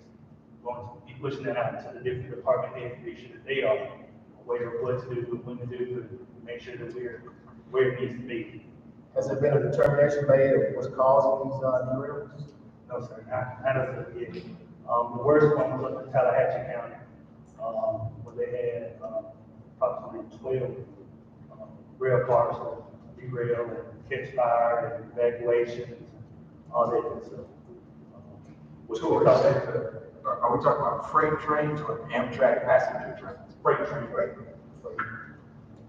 Which we thought was gonna have to be deployed up there to assist them, but we're just still on standby.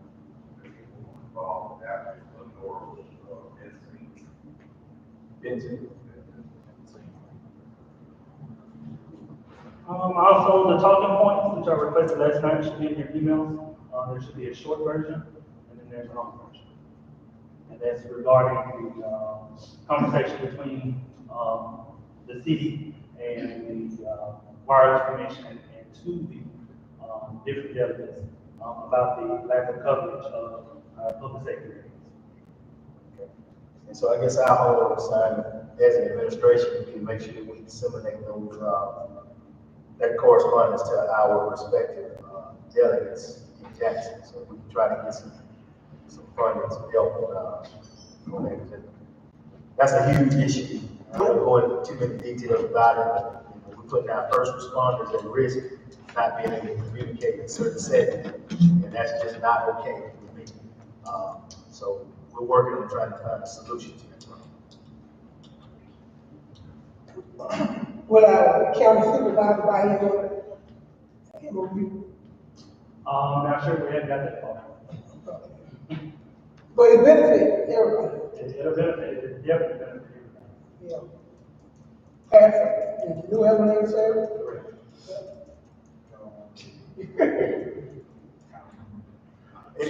Yeah, sure, I'm not sure what the president's position, President Trump's position is in light of what recently happened in a horrific flash flood and drowning, particularly in light of his previous comments about FEMA.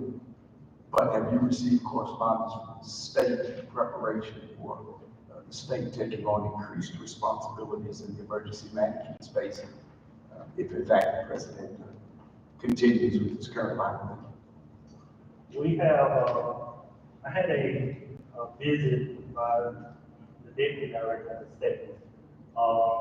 They're really not sure what's going to happen at this point. But we have been gearing up, where a lot of those responsibilities, will be pushed down to the local level. Because I'm kind of already doing what the state should be doing, to get the city's fair share of what's needed. And that's from, the different assessments and things like that, because that's what actually gives, the community the help, that it needs. It has to make its marks on its assessments, because if it doesn't, then that help doesn't come. Well, I'll just say, it's a huge issue. We're gonna have our hands full every time there is a tornado, a flood, those sorts of issues. And I know that many people may not be focused on it now, perhaps they are, like that situation. But if the federal policy is going to be that that's pushed out to the state, to your point, to the local level, then sir, your hands will be absolutely full. I don't know. We need to at some point talk comprehensively about how to handle that. And it's a tiger by the tail if in fact the president goes forward with his current. And y'all heard me say, when we start talking about budget and adding expenditures to our current situation, I often speak about all the uncertainties that are out there, and this is one of them. This is something that could potentially land right in our lap for us to kind of fend for ourselves in the event of a natural disaster. And that is why I'm not so quick to bust our budget, I guess, for lack of a better phrase. So I'm glad everybody is hearing this so you can kind of see.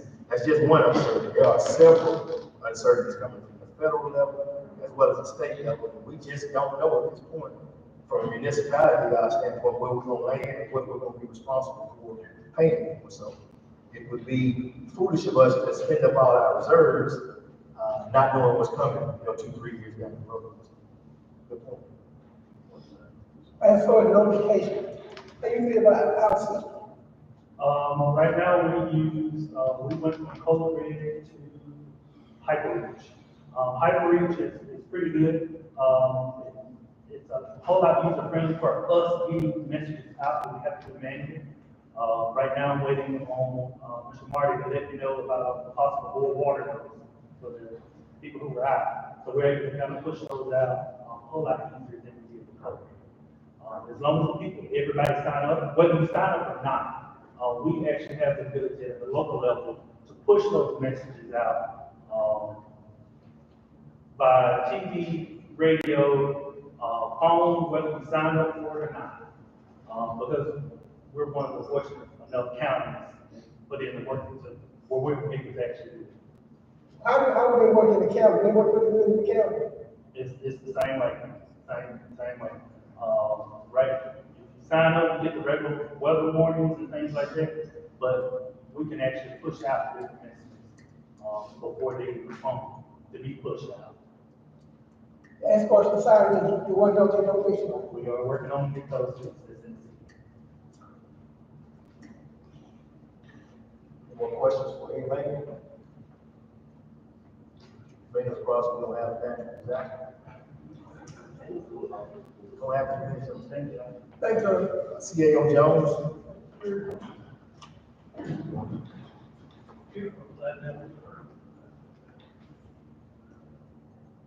I wish I could tell you that everything was in my report. Tonight,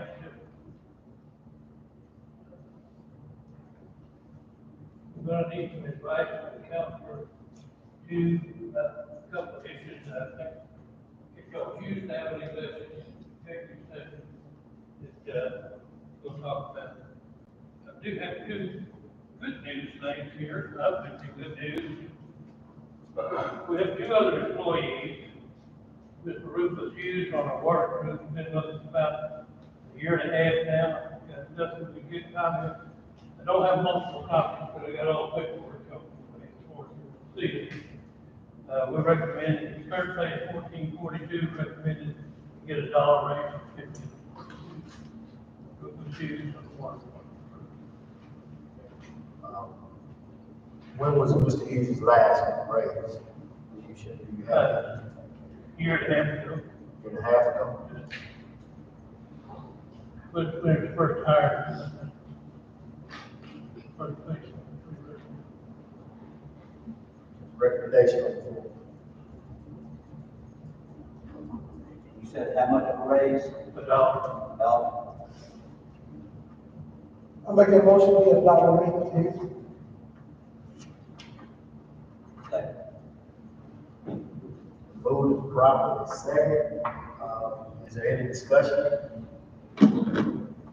The only discussion that I would have is, kind of echoing what Selectman Vine said earlier.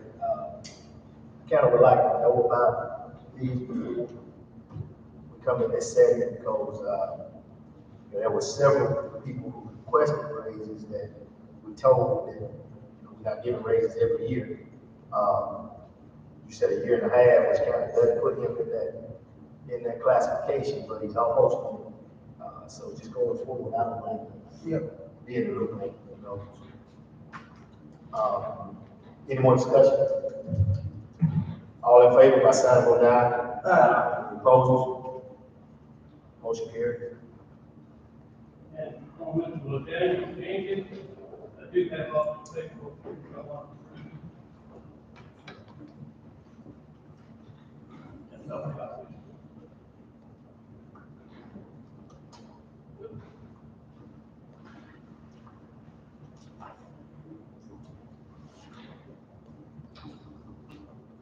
I think I gave you my copy. I'm not sure what it said. I'll bring it back. Okay.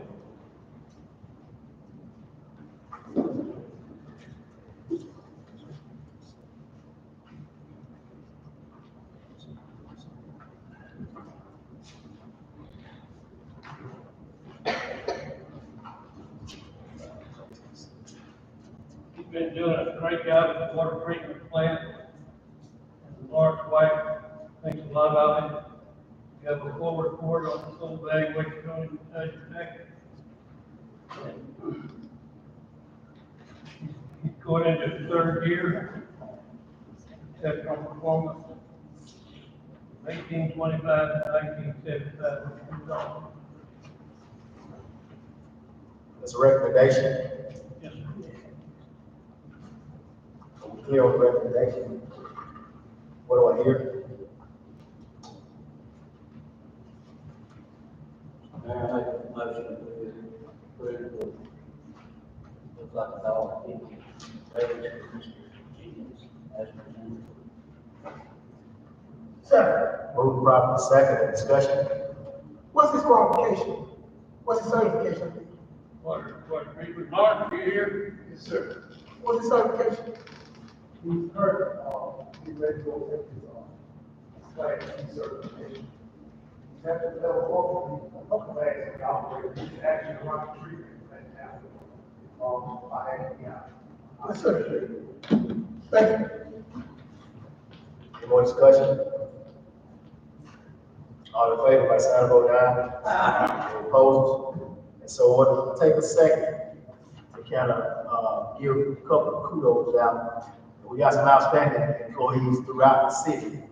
There are two departments that you rarely see these two individuals, but I guarantee you, they work, showing up, working every day and doing what they do at a high level, there would be a problem inside your household. And that is Mr. Lawrence White, who is our water treatment guru. He's responsible for the treated water, the clean water that comes out of the spigot, turn it on. And Mr. Sean Dawes is responsible for the water and sewage going where it's supposed to go when you flush your toilet. And those are both very tedious jobs, and I really appreciate those. I appreciate all of you.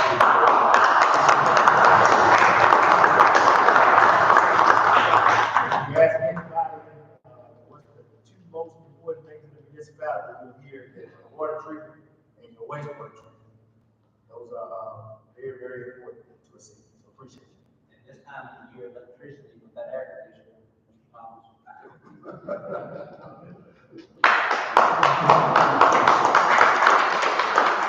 No slight advice. Where employees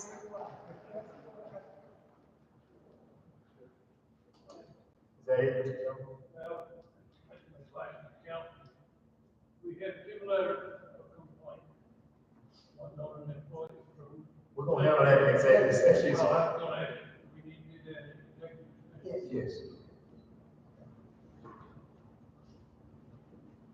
We have, a couple of public appearances, 2 different entities, as we conclude our department head reports. The first one is Mr. Gary Turner, is here on behalf of Black Queer Blues Museum. Come to the podium, Mr. Turner, please. Thank you, Mayor and Board. Appreciate you taking the time to hear me. I've recently been appointed as the chairman of the board of directors for the museum. As most of you know, the person who operates it really is Ms. Mansfield. She's been a credible asset to this community, as all of you know. Everywhere I travel, I hear all the good news about this museum. That's one of the reasons I accepted this position. And I think it's great for the local communities, the local economy. We attract visitors to our community, and it really is a major asset to our community.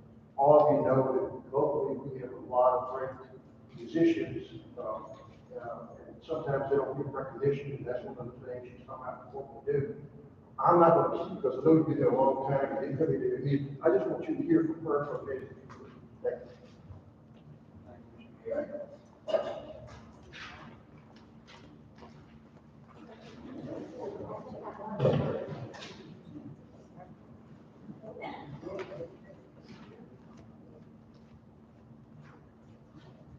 Thank you, Mayor and board members. Thanks for letting me speak this evening. My name is Deborah Mansfield. I'm the director of the Blackberry Blues Museum. I'm here to ask for financial assistance. But first, I want to give you a little background on the museum. In 1995, the Helen Wolf Blues Society was started by Mayor Kenny Dill and Dr. Joe Stevens. They were primarily focused on the Blackberry Blues, at the time, the Helen Wolf Festival, which was actually held here and also at Mary Holmes College. They also had some memorabilia in the Friday House, which is located across from the police station. Fast forward to 2014, Milton Sunbeck is now president of the board, and he has created the Prairie Belt Blues Foundation, which is a 501c3 nonprofit organization. He also purchased a building on 640 Commerce Street, and he renovated it to the point of new HVAC, plumbing, and electrical, and then he gifted it to the foundation. He asked me at that time to help develop it into a museum and a museum event space. So I thought it was a good challenge, and I said, okay, let's do it, not knowing how to do any of that. So it's been 10 years, 11 years. We've had hundreds of events there, hundreds of great events for this town. Anywhere from a pie baking contest to honoring our local citizens. Last April, we had Mary Shepard there. She was she owned Club Ebony in Clarksdale. We honored Charles Lala Evans from Starkville, Angela Turner Ford, Lindsay Rule. We honored those women at Women's History Month, and many more. We're actually going to be honoring Jake Moore and his wife in this coming April. We have other events. We also host the Boys and Girls Club several times a year, and actually we have them coming next week. There'll be 150 of them, and I need volunteers, so if anybody would like to help me out. We have free music lessons. We have provided free guitar and harmonica lessons. We now have 4 students at Catfish Alley Studios in Columbus that are taking 6 months of free music lessons, instrument of their choice. That we got through a grant from Ford County. Let me see, I don't want to leave anything else. We collaborate with Mississippi State University's art department and music department. We do a lot of events with them, and they're mostly free events that we have at the museum. I think that's all the events. I am a volunteer director. I do not get paid. Most of the people in the museum do not get paid. We have one part-time employee, Brad James. He makes $15 an hour and he works 8 hours a week. We do subcontract some other people when we need outside help. I feel like I have done all that I can do for the museum. I have brought it up to the level that I am. It's time now for somebody else to take it over and really make it soar. This museum is great for this community. It's an anchor of culture. It supports education. It provides volunteer opportunities, and it definitely fosters community pride. I think it's time to have a paid director and an assistant that could spend much more time at this job than I can. So I'm asking that we get an allotment of $75,000 a year from the city to help us with our operational costs, which would include paying a paid director and assistant. That would not be the full amount, but that would help us a lot. I have asked other museums across Mississippi how they are financially supported, and a lot of them get tours and tax money. Most all their directors are paid with that. So that is what I'm asking. And I know it's a big amount, but anything would be very much appreciated at the museum. Thank you. Thank you. Made your request known.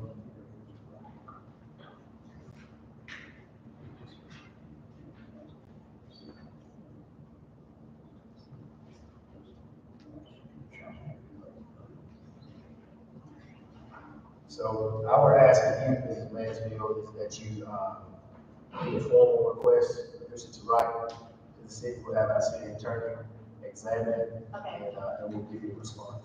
Okay, great. Thank you so much, and I want to invite all of you to the museum. In the brochures that I gave you, there's a list of events, and we have plenty going on throughout the year. We'd love to see you there. Thank you. Our second public appearance, we have Ms. Andrea Doss, Kaya Brownlee, Shirley Hughes, Mr. Larry Hughes here. We'll hear from them first, and then I will give Coach Kevin Agnew a chance to respond. Will y'all please come to the podium, whoever wants to speak?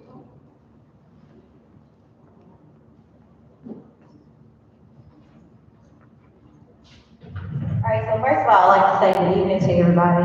Also to the mayor and his staff, I want to thank you all for granting me the opportunity to be heard on today. But today I'm actually here because I feel like what was said to my 18-year-old daughter, Destiny Hughes, by her all-star coach was a form of abuse, as well as the conversation that was had with her that probably should have been had with a 10-year-old. I'm speaking on how she was told by the all-star coach that he wasn't even sure why she was at the park after her batting practice with him at the park. She wasn't even sure why she showed up to practice to the game that day because she wasn't even on the roster for the day. Not only did that affect Destiny mentally, but it affected Destiny physically as well, because she don't quite understand why that happened to her at the park. Not only does she not understand why it happened to her, but I also want to make sure that it doesn't happen to anyone else as well. I'm standing before you today on behalf of my daughter Destiny and any other child that's out here in the park and rec. I know I may have people wondering if I take the proper procedures. I did. Upon my daughter coming up to me telling me that that statement was made to her, I then approached her coach. I asked the coach what was said to Destiny. That way, him, her, and I, all three of us would have a clarity. Upon me going to the coach asking him what was stated to Destiny, he then made that same statement to me which again was stated that he wasn't even sure why she showed up to the park that day because she wasn't even on the roster. I then reached out to Jerry, made him aware of the situation. Upon me reaching out to Jerry, I'm just going to be completely honest with it. I kind of took that conversation as he asked me what else happened. So to me, that conversation with my 10-year-old daughter wasn't enough. That's how I took it because he was like, well, what else happened, Jordan, as he laid about the situation. I didn't take it very lightly as well. But so again, I said for you today, being a concerned parent, wanted to make sure that this is a situation that would never happen again, not just for my daughter, but anyone that has a child out of the Department of Rec. I want to make sure that all kids are protected. I don't know all of the things that may have occurred out there at the park. I really don't have the time because I know that my time is limited to speak on everything that has happened at the park. But when it comes down to being in the Department of Rec, I want everybody to feel safe, not just my child. Everybody should feel safe. Everybody should have a voice to where they're able to voice their opinion and things are taken into matter with the director or whoever is out there in the park. So before I take my seat, I'm asking that if you all would, could you all please get involved with the Parks and the Rec if you're not involved, which I'm sure you all are. And it's not even just involved, but actually getting an overseer out there at the Parks and Rec that's going to be able to handle the problems that the parents, not even the parents, but whatever the problem may be out there in the park, to make sure that their problems are being handled in the proper manner. I'm that voice for Destiny today.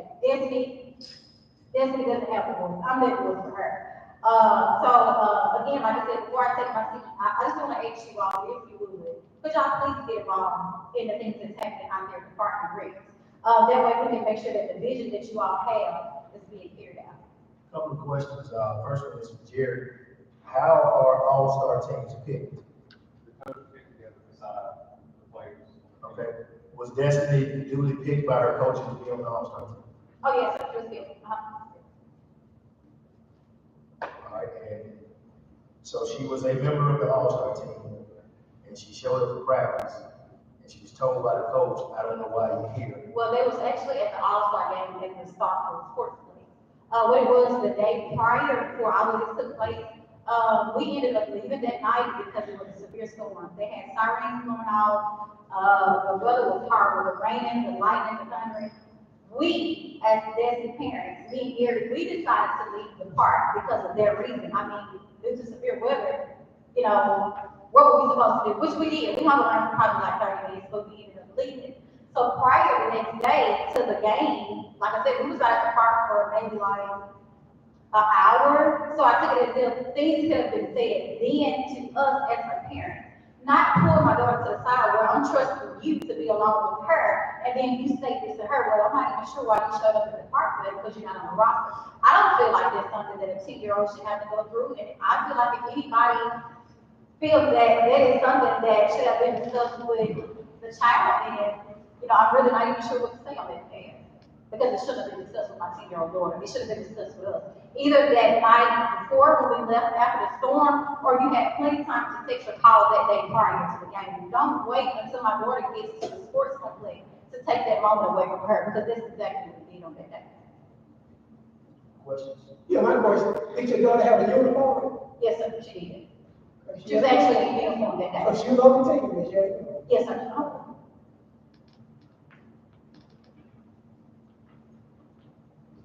More questions? So, was it your understanding that the coach single-handedly just took her off the team? Is that what happened? When you say not on the roster, well, I guess that's a question for the coach. Yeah, when you say not on the roster, is the roster I guess floating roster? She wasn't on the roster for that day because she left because of the storm prior the day before. Was she not in the lineup or she not in the roster? I went to him to ask him that he was just like, well, I told you that she was, no, I told her that she wasn't on the roster, and just kind of pushed off on it. Any more questions from Ms. Sanders? We bring up Coach. There.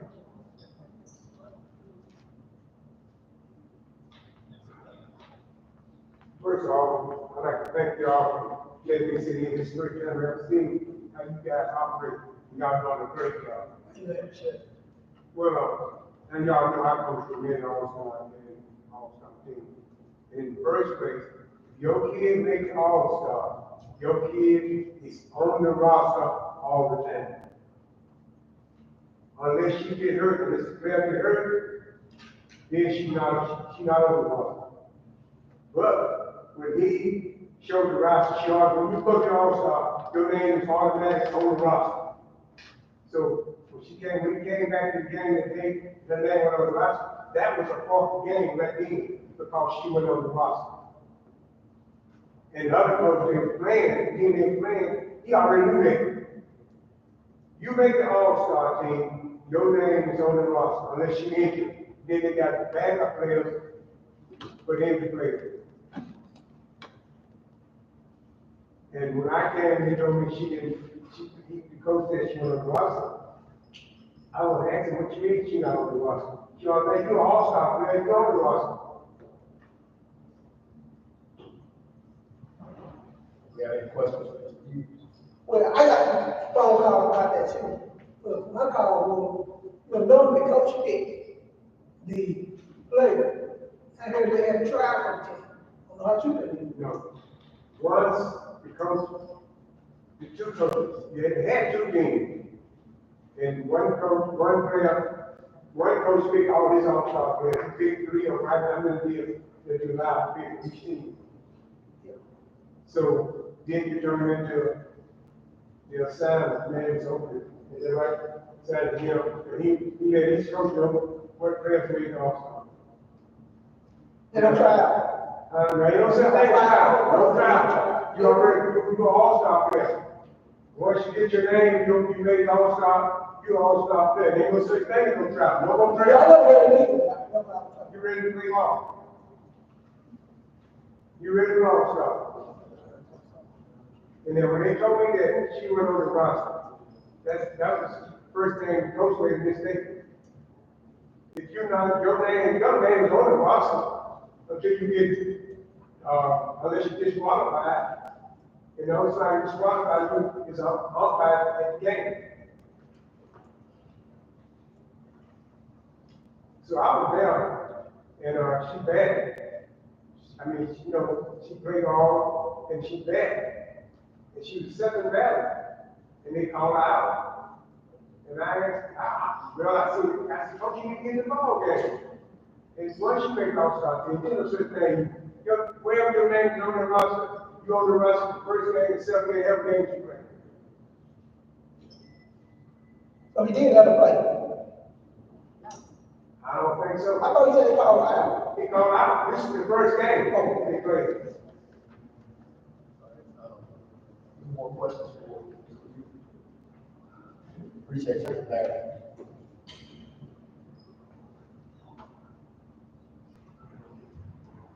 Hi, I'm here to speak in behalf of this and behalf of Shirley Higgins. There was an incident last year when Gary was coaching and he couldn't come because he had to work. So me and his wife took upon to, I helped her out on the field. And while we was out there trying to coach the girls and them play ball, we had white females to come on the field and jump on me and my daughter. Jerry never came to me and asked me how I'm doing, what happened, or nothing. But after my daughter came in front of me, actually I was sworn on, and he didn't say about one of them ladies. And my daughter jumped in front of me to stop the fight, and her and the lady in a fight. So I waited on Jerry to come, never came. And asked me how I'm doing, what started trying to what. But I feel though it happened to me, walked up on that field, come inside of the field and started fighting. I would have had the police call on me. I would have been carried away with the police call. So after I got myself together and walked from the field to leave, Jerry came down on the golf cart and asked, you ain't gone yet? then, you know, it's really is something to me, and I'm concerned that this, he not only treat me like that, or everybody else like that. And about the coaching thing, you're the softball coach, you got two teams out there. The best two leading in the team is the all-star coach. Gary, my son, was never asked to be the all-star coach. He let Kevin pick it. Did just what he wanted to do.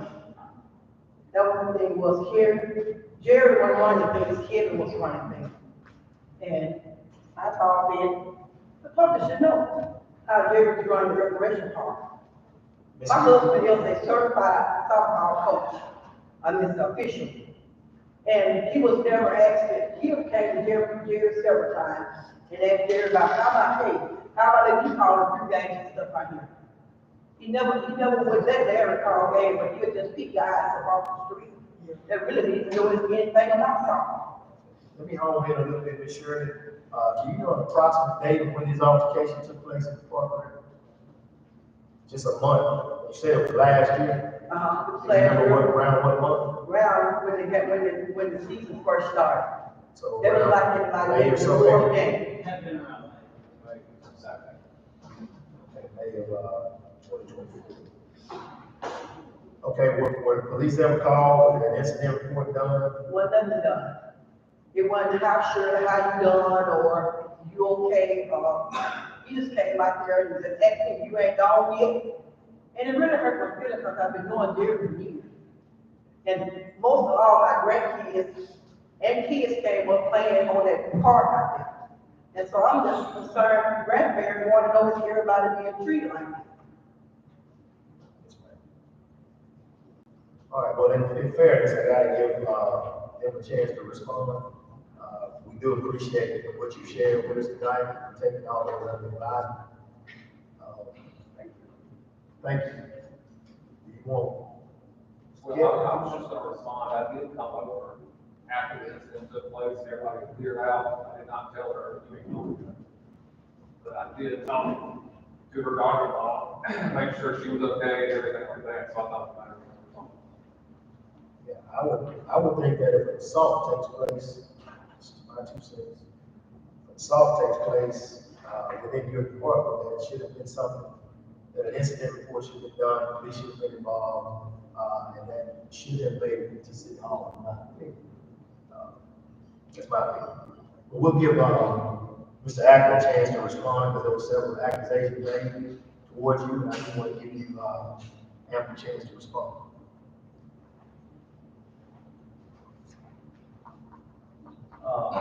First of all, I want to thank you for your time. And I apologize for wasting on this kind of stuff. As far as the turnout, the tryouts and stuff went, the designating rule book says that it is recommended that the winning manager of the league, which was me, pick his coaches, one player from each team, and the rest of his roster. And I know you know there's a lot of daddy ball going on, and Mike is the best, and they're going to be on the team, so I eliminated that. I wanted to have a fair tryout. You catch pop fly, you catch ground balls, you hit, you run. And I took the high scores. All they were numbers. They weren't Destiny, they weren't Noah, they weren't Asher. There was no names on my list. It was just, you played for this team, and this was your number. So the highest numbers ended up on the team. Destiny was on the team. She ended up with one of the highest numbers. So I hope that kind of fits that. Yeah, but part of the whole trial. I know everybody has an issue with it, because everybody's used to, my kid's going to be on the team, because I coach, period.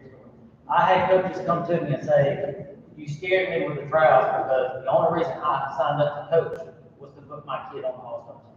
And that's not fair to the other kids, who may be better than a coach's kid, if that makes sense. And I'm saying, I brought both my kids up with you, and they ain't tried, that's what I'm saying. They got, I understand. so this is new. It's not a new rule, it's just some of us read them and know. I can pick my own team off that, because I would, if Gary wanted to leave, he could have picked his own team. He didn't have to pick my dogs if he didn't want to. Okay, so we've established that Destiny was on the team. Destiny was on the team. Let's get to the inside. So, like you said, prior to this day, the day before, we were in the first inning. The first inning wasn't even over, and there was a rain delay. They packed up and left. I had no clue they packed up and left. They didn't tell me they packed up and left. All I knew was Destiny was missing. And they said, we're gonna start back in about 20, 25 minutes. So I didn't know where she was, but I sent a message to her and anybody else that might have left that, hey, we're fixing to start back in 15 to 20 minutes. I need you back in the field so we can start warming up.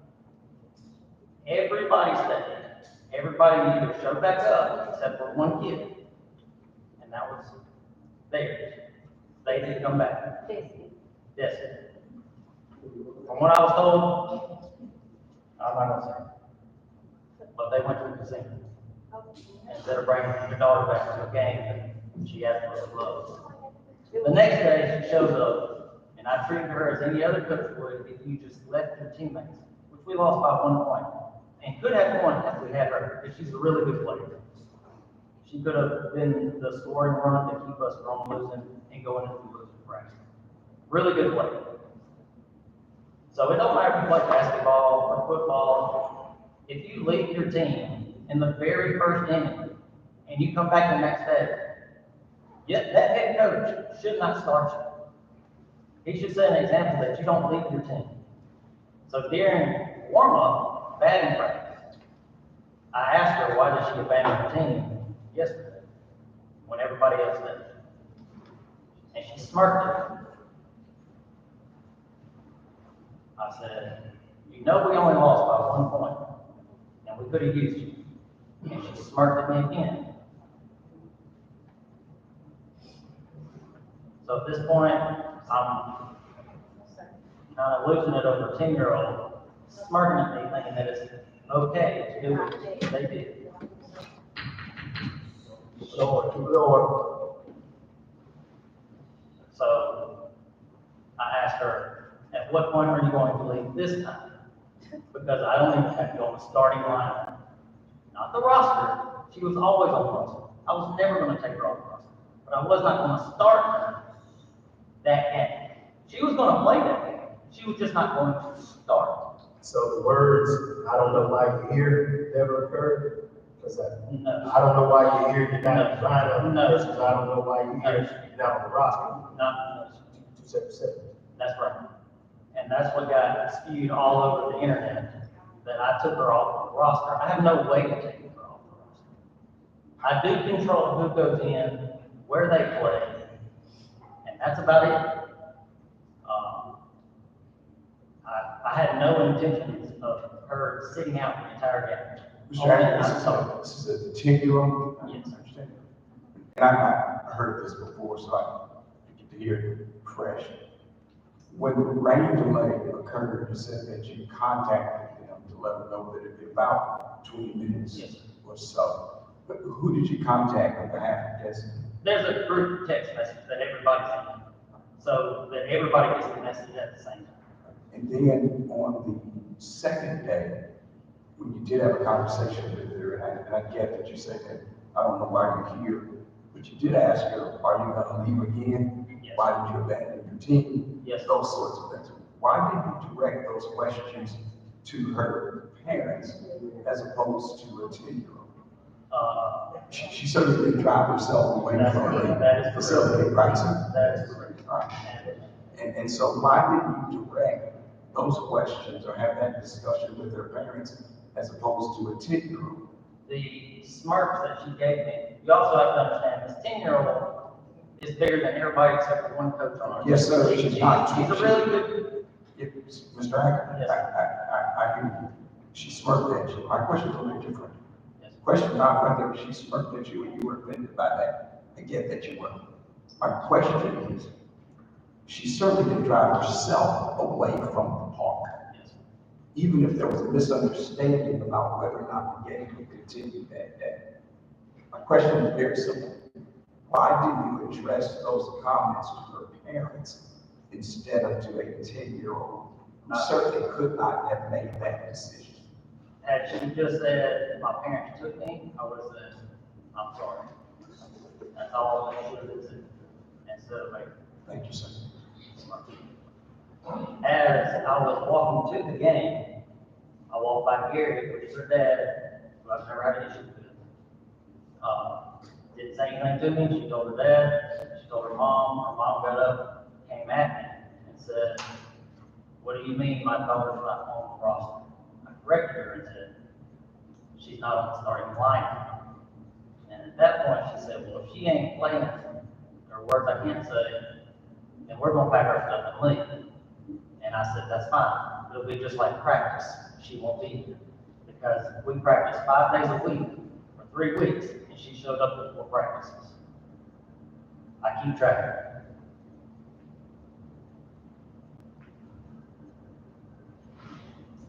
I think it was appropriate to say, ask a 10-year-old if you're gonna abandon the team like you did yesterday, when clearly she was not the one who made that decision or could have made that decision.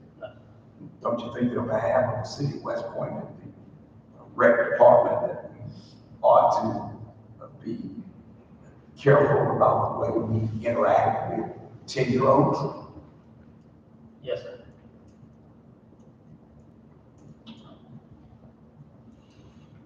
Anything else to add? I like to reflect the fact that I don't just coach 10-year-olds. I have a 7-year-old boy that I also coach baseball, softball, flag football, both boys and girls, soccer, both boys and girls, basketball, both boys and girls. So I'm constantly running from one field, a dead sprint, to the other field to make the next game to coach, where a lot of parents don't even sign up to coach anything at all. So out of the 80 plus kids that I've coached this year, I've got a problem with one. Any questions from the board? This team, I do want to say that this team went to the World Series, which she was invited and decided not to go. Came in 3rd place in the World Series, only losing to Tennessee and Florida, making them basically the #1 team in Mississippi. So the girls came a long way and did it without possibly the best player on the team. So I just want to commend the girls. Let me say this by permission from the mayor. Sure. There are lots of lessons that we can teach children. Winning softball games is not at the top of the list, so. Would you agree with me? Yes, sir. I don't care nothing about the winning part, right? Okay. Can I ask this? I have one question. Can I ask a question? Go ahead. And all the years I coached All-Star, and we won out, we coached All-Star, it was the West Point All-Stars. We go to one All-Star game this time, it's the West Point Gators. We weren't even recognized as an All-Star team. It's the West Point Gators. Now that's I want to apply with today. Why? Of all the teams I coached, the West Point All-Star. It was West Point All-Star. West Point Gators All-Star team. But this year, it was the West Point Gators. Can this Kevin identify with that? I'm listening. I don't even want to go down that road, Mr. Mayor. We were more concerned with a 10-year-old child in this street. I don't know what latitude the coach has to change the name, call it All-Stars and Gators. That to me, that's not a bigger issue than a 10-year-old potentially in this street. So that's a question that we can engage in at a later date, but not at this venue.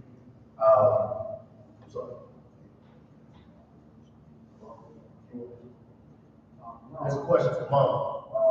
When you did have this issue, and of course you approached Coach after talking about the issue. Did you go any further? Did you take it to Jared and have a conversation with them about it? So yeah, because he's the director. Yeah, so as stated at the park, once Destiny came back to me and made me aware that he said that I'm not even sure why you showed up today, you're not on the roster. I walked up to Kevin myself and I personally asked him, I said, hey, what was the message that you gave Destiny? And he basically stated it again. So after we left the park, I did reach out to Jerry, and my husband can vouch for me. And like I said, it was just kind of like, well, what else did he say? As he laughed. And that did something to me. I no longer wanted to speak with him as well. And I think I told Jerry that on the phone, due to the fact that it was as if what was said didn't even matter. So yeah, to answer your question, I did speak with Jerry. That's all the answer he gave you? Yeah, nothing else was said. I was hoping that he would reach back out to me and say, hey, well, I'm gonna talk to Kevin about the situation to see, what happened on both parties, and then I'll reach back out to you. None of that even took place as well. So yeah, I did reach out to Jerry. I did reach out to Kevin, and he said that he did not say what she said, he said, and I did not lie.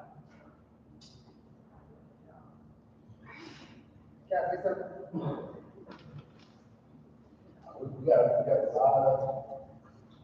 a lot more issues we gotta tackle, like, go ahead.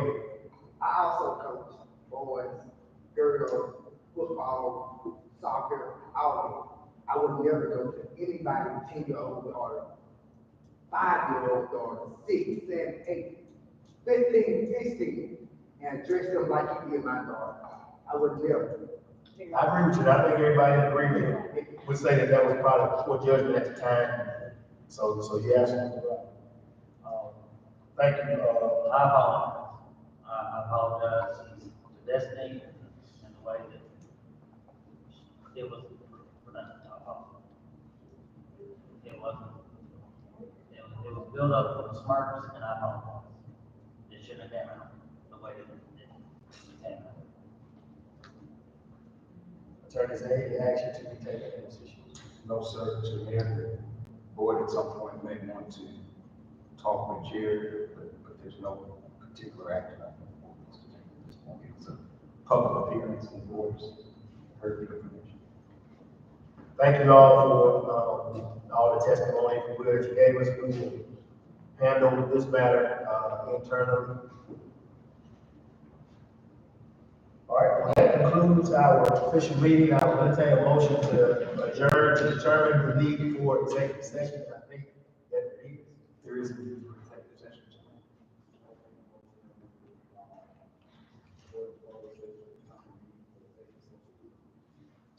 All in favor, by sign of aye. Opposed?